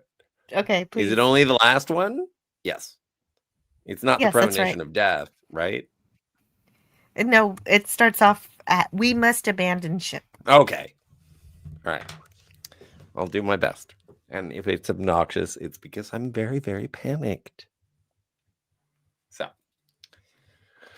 We must abandon the ship. It's here. That's the U-boat out there. The U-boat's here. The U-boat's here. We've got to get out of here. Everybody. We've got to get off the ship. Everybody. See, I'm getting too screechy. They're going to sink us. Don't you hear me? Are you out of your minds? All of you. There's a U-boat out there. I saw it. It's going to sink us. What do I have to do? Do I have to grab you and put you on the deck? Do I have to grab you and put you in the lifeboats? Do I have to knock you unconscious? Oh. Good enough? Perfect. Thank you. Sorry about that. that's about when all of the attack happens and the That was massacre really occurs. unsettling. I didn't like that at all. No, it should be. Then you did it right. See, look, no, go back one, go back one, go back one. Hey, you can stop that That's now. what I did. That is what I did. You did that. Yes, you did very well. And this is the horrifying part where the actual attack occurs. It's a massacre. They don't just try to sink the ship. They're also shooting at everybody. And apparently authentic footage of a U-boat you, was DJ. integrated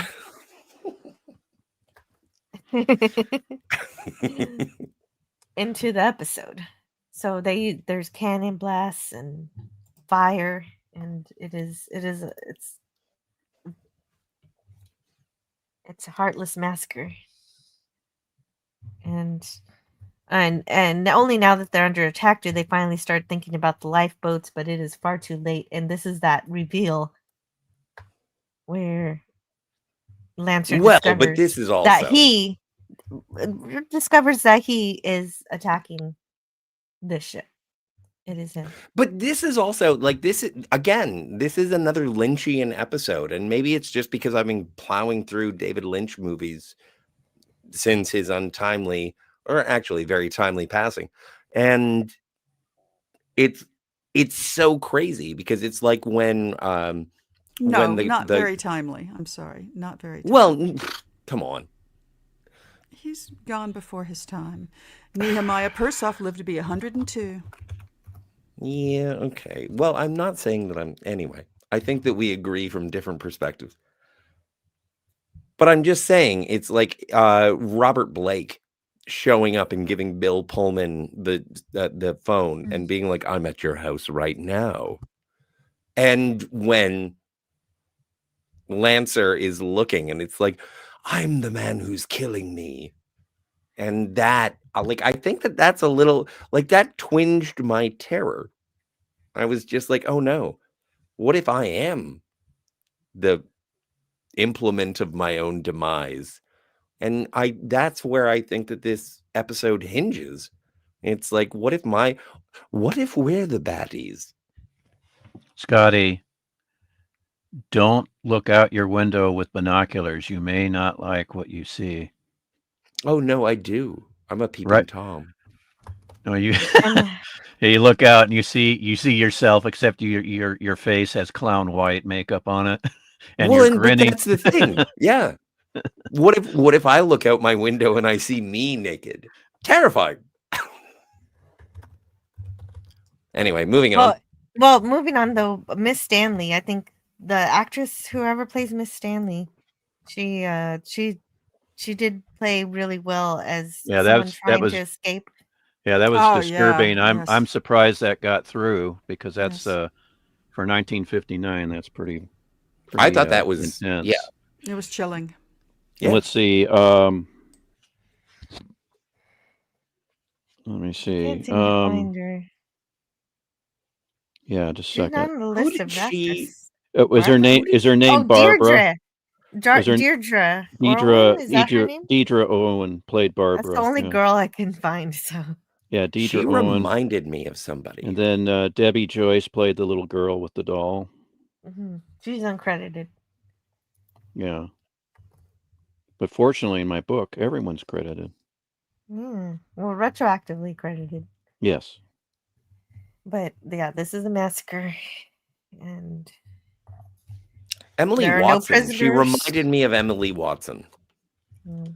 There it is. Because she's British. No, that's a very good catch. I just looked her up on IMDb, and there's a photo of her where she looks very Emily Watson. Oh. That's a good catch. Mm-hmm. So this part is bad, but even worse is the resolution. No, well, it's foggy. It's foggy. We're supposed to not be able to see a whole lot, and this is how Larson falls. And I think this is probably where he ends up back on the ship, and everything starts all over again after this. Yeah, but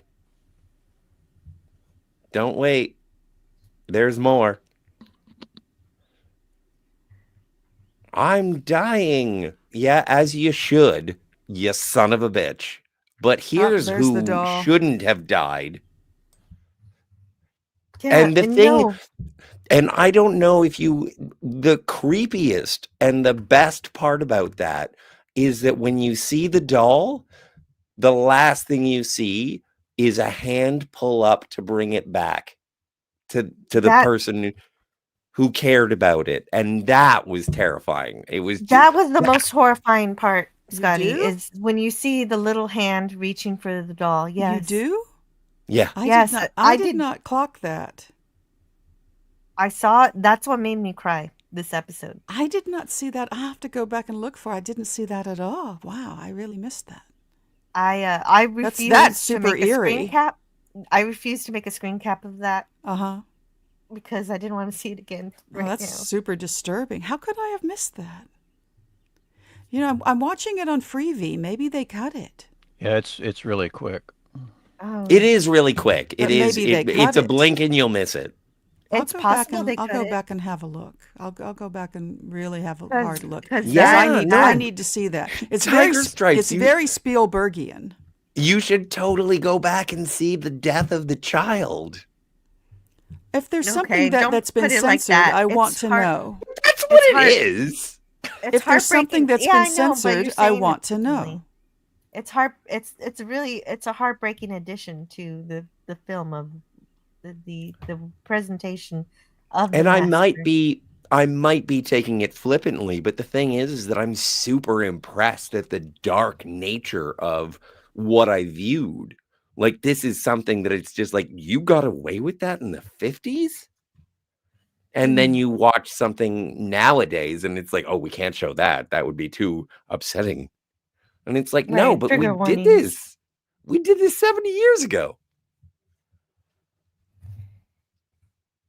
Yeah, now you can't watch a movie on streaming without it saying, "Oh, well, you might be triggered by these concepts before you watch this Yeah, thing." exactly. Exactly. And And I then would that like gives to away say, some of. yeah, no, let's have stock footage from World War II, and let's also say not Nazi. Well, I said it. What?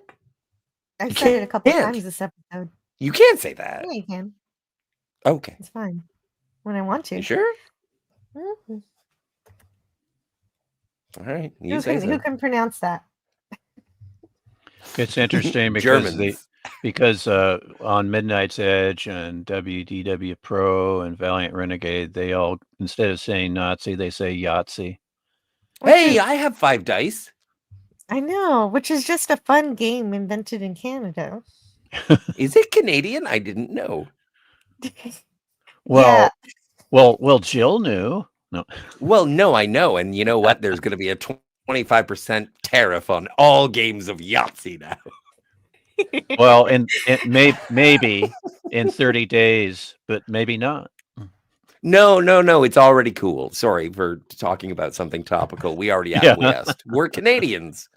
Canadians. And there's that hat. There's a hat. Yeah. And Lancer is getting after Moeller for having nerves. Yeah. Oh, you don't like killing women and children? You're a dick. Yeah, he calls him an old woman for having Yeah. that sentiment.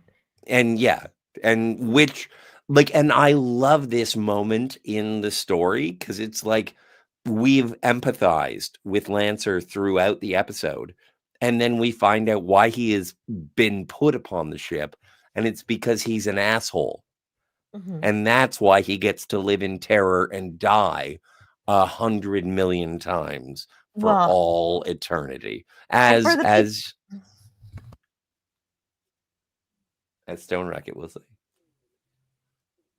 And for all the people just listening and they haven't seen this episode, the dialogue is, "Oh, you'd have us give the warning, huh?" So the radio operator can signal his position, which happens to be, incidentally, our position. You have sentiment, Mueller, but no brains. You're an old woman, you know that, and that's where you find out his true character, and yes, why he was put in that position. And Mueller is the conscience of this scene. He says, "It makes me wonder if we're not damned now." in the eyes of God. He brushes over Lance's joke that it's But it's something I think that was interesting in terms of that he says, "Oh, you're religious and a mystic." Like the addition of mystic, it's like, "Oh, you believe in superstition and wizards." And like it undermined the Judeo-Christian ethic. And it was like, "Oh no, Nazis are bad." And again, this was made in like what, 1958, 1959? But that's true. 59, yeah. And so it was an undermining of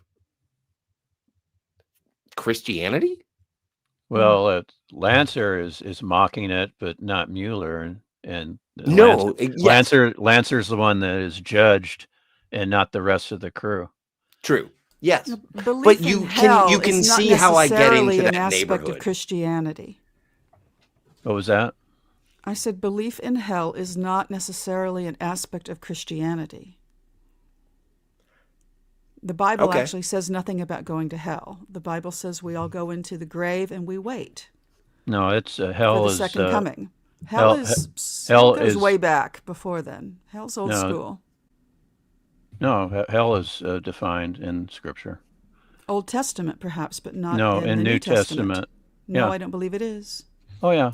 No, it's Bring not. me Jesus. Yes, in Luke, when Jesus talks Skywalker? about Lazarus and the rich man. No, I'm going to go take a step what away of while you guys are Lazarus? talking about the Lord. You brought it up. Well, actually, Tiger Stripes, could you read what Mueller says at the end? And it's except for the part where Lancer calls him a mystic. We're going to leave that part out. And it's the Mueller last says- two. It's the Sure. last two ones. Oh, the last two. Oh, thanks. Mueller says, I've had dreams about it. Perhaps there's a special kind of hell for people like us. Perhaps to be damned is to have a fate like the people on that ship, to suffer as they suffered, and to die as they die. We ride the ghost of that ship every night, Herr Capitan, for eternity. They could die only once, just once, but we could die 100 million times. We'd ride the ghost of that ship every night for eternity, Herr Capitan. A ghost of that ship.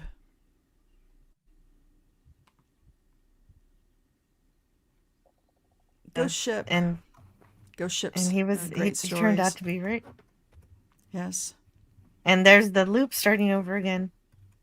Yes. And so then also I want Stone Rocket to read the closing narration. And then we'll reflect on what we just watched. Let's see. One more sentence got cut out. Okay, now it's ready. Stone Rocket, are you here? Yes, I am Great. here. The SS Queen of Glasgow, heading for New York, and the time is 1942. For one man, it is always 1942, and this man will ride the ghost ship every night for eternity. This is what is meant by paying the fiddler. This is the comeuppance awaiting every man when the ledger of his life is opened and examined, the tally made, and then the reward or the penalty paid.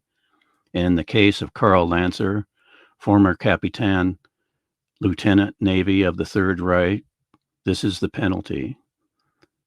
This is the justice meted out. This is the Judgement Night in the Twilight Zone.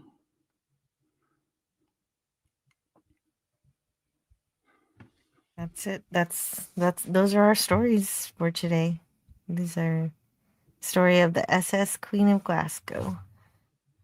And though, the way that Lancer has to relive the horrors, the worst crime he ever committed forever and ever. And the way his memory is sort of wiped clean every time, and he has to rediscover the horror brand new along and become his victim, essentially. That is quite a punishment. Yes, indeed. Well, Doc Wagner says, well, Serling is Jewish. Hell is more like purgatory than the Christian hell. It's more psychological than anything else. Is the you can see it there. DJ Nate says, okay. Yeah, Not there's sure about the ghost ship. Yes, that's it. This is the first ghost story in the Twilight Zone. That's a Yeah. notable thing. Yeah, Serling, in the book that I have here, he was inspired to write this when he heard a sermon, but he does not subscribe to the hell as depicted in, as he says, Dante, but he did believe in a type of purgatory, and so he just took it from there. And what's interesting is that after this episode aired, he got a letter from a pastor wanting a copy of the script so that he could use some of Serling's writing to springboard into a sermon of his own for his church. So so he was inspired by the church. Yeah, and then the church was inspired by him. Yeah, right. It went full circle. I thought that was interesting. And I do appreciate that. So could you read this for me, Scotty? What do we got? Chat, please. The SS Glasgow? Is that where I start? The Triple Clowns channel. The chat, the Triple Clown channel. It's on the screen. Okay, I got it. I get it. James Jimmy Franciscus needs to work on his German accent. Looked the part, but he sounded like he was from Missouri. You know what? I was okay with his accent. I thought it was confusion. Effective. I thought it was effective. I mean, you could hear his accent here and there. It wasn't pronounced, but that's why I liked it. It was subtle. Yes. And unfortunately, Mark Scott Zachary does say that when James Franciscus is on screen, it's apparent that a German accent is beyond him. And I thought that was a little bit... yeah, that's cruel. That's cruel. I thought he caught some nice little touches in there. I did too. Without going all Colonel Clink on us. Oh yeah, exactly. Yeah. It's like that's exactly right. I was going to say something, but it's Nehemiah Persoff's, he was, his accent is clear, but it wasn't heavy either. It wasn't so heavy that the British people were like, "Hey, wait a minute, aren't you German?" Yeah. It was. Yeah. I thought it was all effective. Well, and it bookends for me because I was like, "Oh, I wish it were Peter Lorre," and it's like Peter Lorre wasn't German. But neither was the main character actor here. I liked. So that's not required. I like James Franciscus appearing in this episode and being the conscience. Yes, and I'm looking forward to seeing Beneath the Planet of the Apes. Yeah, he's. I was really taken by Patrick McNee being in this, and I was so surprised because I do think of him as a British actor. And then I went and looked at his IMDb, and it turned out that he took 5 years in the 50s where he went to America and worked in American television, and that's why he's present here. And then went back to England, and then clearly came back again to America at some point in his life. So I thought that was interesting. Yeah. Big ups to Patrick McNee. He is. I loved seeing him. Yeah, it was a lot of fun. Daniel's Hot Topic says, "I love your acting, Scotty." So you did a good job. I have a fan, Jill. You do. You have a fan. Yes. And he also appreciated Rod Thunderheart's birthday party last night after. Yeah. Yeah. I looked birthday, in on that, Rod. and I think Rod was classically snoring. So I'm like, okay, I don't feel any need to check in and wake up Rod. So I think I'll just listen for a bit. So he fell asleep on his own I believe he did. By the It was time I God got often by does the- that, mm, which is it's very endearing. it was Yeah. on Canadian Spider-Man's channel then? Yes. Oh, okay. Well, sorry I missed that. by the time I got there, he had woken up for a bit, and then he was like, I was almost sleeping, so I better go." And so he finally Yes. did leave. Not almost. There's a point where there's no doubt. The only thing that's important is that he woke up again. Yeah, and he didn't It's have true. he didn't Yes, have a he nightmare involving didn't some jump out of a cat, window in his cat dream. lady, a crazy I cat love lady. a cat lady. Can I send him a cat lady for Christmas? He might like that. Doc Wagner says, "Good stuff all around. Thanks, all. You're welcome. Thank Cheers, you. Doc. Thank you. It was a pleasure to talk about it." So I Mm, give problem both of is- these episodes 8 cigarettes out of Rod Serling. I think I'd give this one an 8, and the last one a 6 Oh, okay. or 7, maybe a 7. I'll be Oh, generous. Perchance I like to both of dream. them. Yeah. Perchance to dream is a 7 on your scale there, Jill. Yeah, I And this- guess so. If we're doing scales, I don't know and- if I actually and- want to do And that. Judgment Night is you said an 8 or a 9? Yeah, I said an 8. 8 or a 9. 8. I don't know. I didn't really consider the ranking. I just ask in the poll which one I prefer, and I do prefer the Judgment Night Yeah. over the Perchance to Dream, even Is there though a poll? I do like the autobiographical nature of Autobots? Perchance to Dream. Sorry. But that's only because I learned about that production side of it. If I hadn't learned about Charles Beaumont, then I wouldn't Is have that extra context. Is there a poll on YouTube? There should be. Okay. There should be a poll. I haven't voted yet, so let me go over there. We have So to count the I'll, popular share No, vote. I have that. to do that too. Yeah, me too, I think. I missed the poll.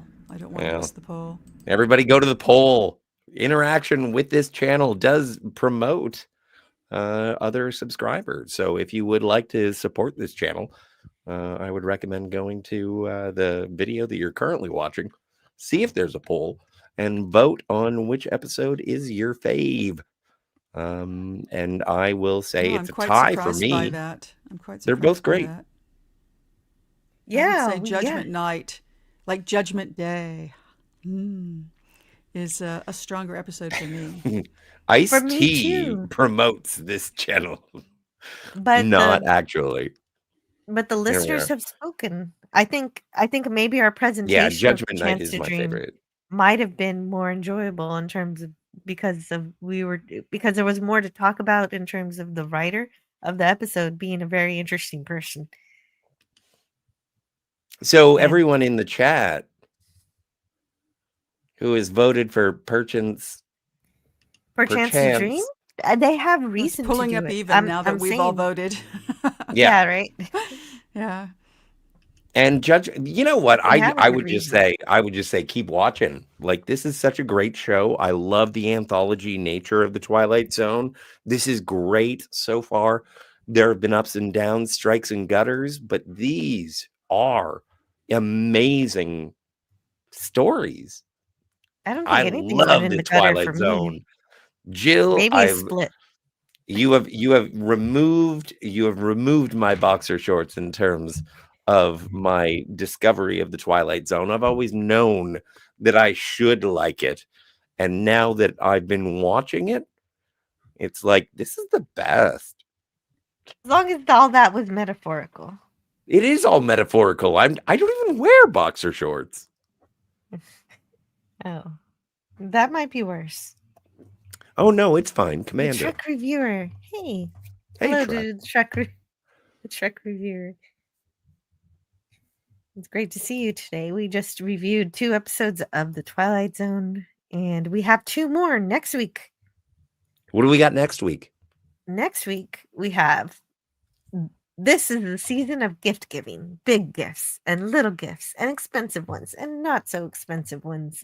Well, next time, The Twilight Zone gives you its own peculiar oddball brand of gift giving. Mr. Steve Cochran and Mr. Everest Truex combine talents to tell a story about a little man who has what you need. our next offering on the Twilight Zone. But wait. Oh, wait, there was another one. There's 2 episodes. There's that one, and then there's another one. The other one is next week. 3 men return from a flight into space, only to discover that their nightmare has just begun. Rod Taylor, James Hutton, and Charles Aidman appear in And When the Sky Was Opened. What happens to these men once they're picked up in the desert? Serling disappears, but is heard quite clearly. Well, that gives you a rough idea. You'll see next week. Are on you the saying Twilight Rod Zone. Taylor is going to be in a show next week? Yeah, Yeah. Rod Taylor's in the second episode. Oh my God. I love Rod Taylor. And When the Or the Sky first Was one. Open. It's actually the first. I think I got him backwards. It's the Either first way, I don't care. I'm watching. one. Yeah, and Yeah. When the Sky Was Open and What You Need are the 2 episodes, and Rod Taylor is in and When the Sky Was Open. Okay. Well, I can't And- say anything about next week until next week. And Right. Robert Hutton is also in I don't know who that is. Rod Serling. We'll talk about it next week, yo. No, not Robert Hutton. Oh, Timothy? yeah, we'll talk about it next Timothy week. Hutton? No, I'm All trying to remember the other actor's name. Gary Lockwood? Penny has a question. Was the 2002 movie called Ghost Ship based on this show? I haven't seen that movie. Has Penny, I anyone else? don't know. I do remember the movie Ghost Ship. Actually, I remember the front of the VHS. There's a couple of movies with concepts very similar to this episode. And I don't. it's possible you know what? that was a remake of one of them. 'Cause they I were don't about think it from the same does. era. I think that this is such an interesting perspective of being the person who murders herself. It's like, I don't like being murdered. And then you look over and you see the boat that is going to destroy you. And you're like, oh, it's me killing me. And it's a shock to him every single time he figures it out. Yeah. And I think that it is more, I think it's deeper than the 2000 film Ghost Ship. Even though I haven't seen Ghost Ship. Yeah, Scotty, it's Rod Taylor, Jim Hutton, and Charles Aidman are the 3 astronauts in the episode And When the Sky Was Open. I can't wait. And also, it's the I would teleplay. really rather not discuss those episodes before we watch them. Hear, hear. I'm sorry. Not too much anyway. Don't I mean, just saying who the apologize. actors are, that's something I already did. So that's not. Yeah, a but problem. Rod Taylor's a hot Australian, so come on. Oh, okay. I can't wait. The so that I think that's all. I think that's all for this time. Are we done? in the Twilight Zone? Is it I think we're over? done. Right. That way, because if we stay here any longer, we might review the next 2 Well, episodes. this is kind of accidentally. perfect. We're coming in on 2 hours. Perfect. Yeah, right? Yeah. So that's all for this time in the Twilight Zone. The first one was about dreams affecting reality, and the other was about the haunting of your soul based on the crime, being made to relive the consequences of your crimes. So that Yeah. I think, that these were some interesting episodes, and thanks again for everyone being so insightful on the panel, in the Do chat. I get to promote? And oh yes, good idea. I almost forgot about So that. part. Tiger Stripes. Oh, me. Tune in tomorrow on the Cinema Gulp or whenever. Just subscribe to Cinema Gulp. It's Ben at Cinema Gulp does such a great job. Fantastic. If you like arguing and autistic analysis, and I mean that in the most complimentary of ways, go hang out at the Phantasmagorium. Also, subscribe to here. And you know what? They let me go on Trev Retro. Trev Retro let me go on there. And so that's been a great time. And we've just been talking about Star Trek. I think that there is going to be a conversation in regards to Joe Dante, one of the most whimsical directors of the 1980s. And so, yeah. Cinema Gulp, Phantasmagorium, Antiderivative Jill, and Trev Retro. Nice. Too much? No, that was just right. Good. And then, is there anything you want to add, Tiger Stripes, before we head out? I'm right. good. I forgot about the Lord of the Rings thing. Yes, I'm working on that. I just got to edit some more and read some more. I've Yeah, got to but start Tiger's reading on the with next you. 6. Yeah, I got to read the next 6 chapters and make some notes. You guys and have things. such a passion for Lord of the Rings, and I'm envious of it. I'm enjoying it. But I'm Me going too. to continue these Twilight Zone streams every Tuesday that I can. If I can't, I'll let you guys know. Then on Friday, this Friday, it's just going to be a shore leave because We're things gonna were watch DuckTales the movie. DuckTales. No, Are we're you not. kidding? No, I Yes, am we're kidding. He is kidding. Because this is like It's the just- third time DuckTales has come up for me in like 3 days running. And Woo! it's sort of eerie. Oh wow, that's Yes. So maybe we should. I don't know. Oh no! What if it's like The Ring, and then Scrooge McDuck comes out of my I'm going to end monitor? up in DuckTales. Well, Wait, Tiger I was- Stripes, do you want to watch DuckTales the movie? On No, I'm just saying it keeps coming up. People keep mentioning it keeps coming up and it Tiger keeps being Stripes. placed in front of me. Yeah. What was the first one was it turns out it's a line in one of the early Lonely Island SNL, rap videos. And then somebody else just randomly mentioned DuckTales and Now Today. This is like boom, boom, boom. Tomorrow, Yeah, who knows? let's talk about DuckTales. No, let's don't say we did. Okay. Well, we could talk about anything on Friday. That's what a shore leave is about. Anything. All right. can I'm gonna happen. write down. I'm gonna write down. Make sure to make Tiger Stripes No, uncomfortable by no. talking about DuckTales and Tailspin. Yeah, the Trek reviewer suggests watch DuckTales and the Darkwing Duck. Darkwing. That's a lot of ducks. Duck. That's too many ducks. Too many ducks. Bad guys are out of luck. Out of duck. Let's get dangerous. I think we were trying to wrap it up here. Yeah, we we're supposed to we leave. Now look what's happened. Oh, that's right. That's right. Stone Racket. Is there anything you want to add before we head out? That's what it was. We're doing. I'm gonna watch the movie Lord Love a Duck. No, What about Yeah, Howard the Duck? I have nothing else Why a to add duck? except why a duck? What about Duck Soup? Yeah, that's a great movie. One of my favorite comedies. I'll be here next Tuesday for another journey into the Twilight Zone. But one thing I wanted to ask you, Jill, tomorrow is the first Wednesday of the month. Are we having a member stream? Yes, I haven't made the thumbnail yet, but I do plan mean on I have to having a buy more membership stream. beer? I forgot.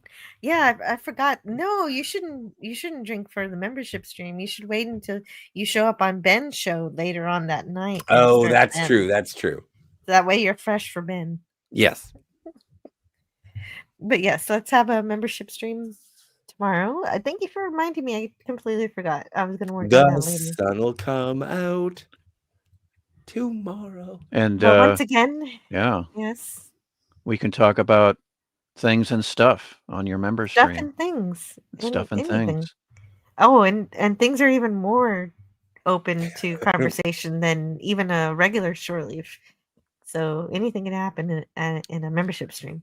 You know, you never know what's going to happen on a membership stream. You may get cats and dildos. Oh, well, that also happened on a Fallout stream, so I had to edit that out. Did we use up all of that? Yeah, Are we we're still done with that. live? We're still live. Yeah, we're still live. This We're is- trying to wrap up. Anyway, don't forget to like and subscribe. Play the music. That's all for this time in the Twilight Zone. The first one, oh yeah, I already said that earlier. But anyway, thanks for everyone for being amazing. This show is so much better with you here. And I hope to see you again in the Twilight Zone in our next visit.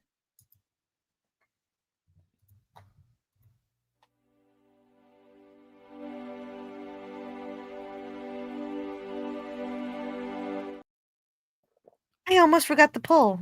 Let me. Oh yeah, the poll. The poll. There it is. The To the poll. poll. Perchance I to love. dream. Oh my stars! I'm leaving. The perchance Go. to dream. Just go. Take your dildo Perchance with to you. dream. Perchance to dream got 59%, and Judgment Night got 40% with 22 votes. And now we can go. I'll see you guys next time. Bye.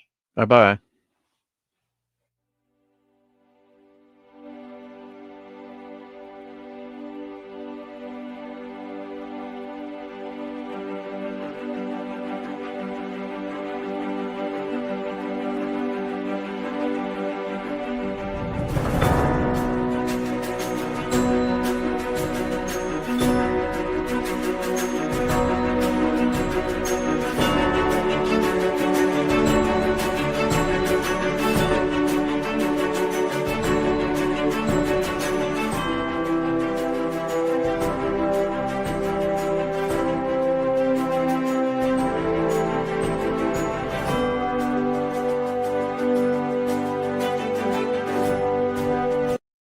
Learn all that is learnable.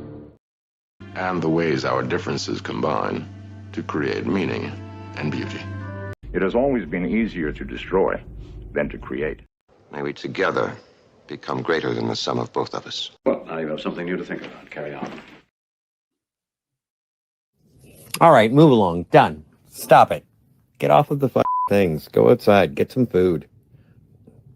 It's like, you know, it's a time of day where you live. Go do something. Shut up, Snoopy. I don't care. You smoke too much. Let's go. Let's go adventure. Let's go explore.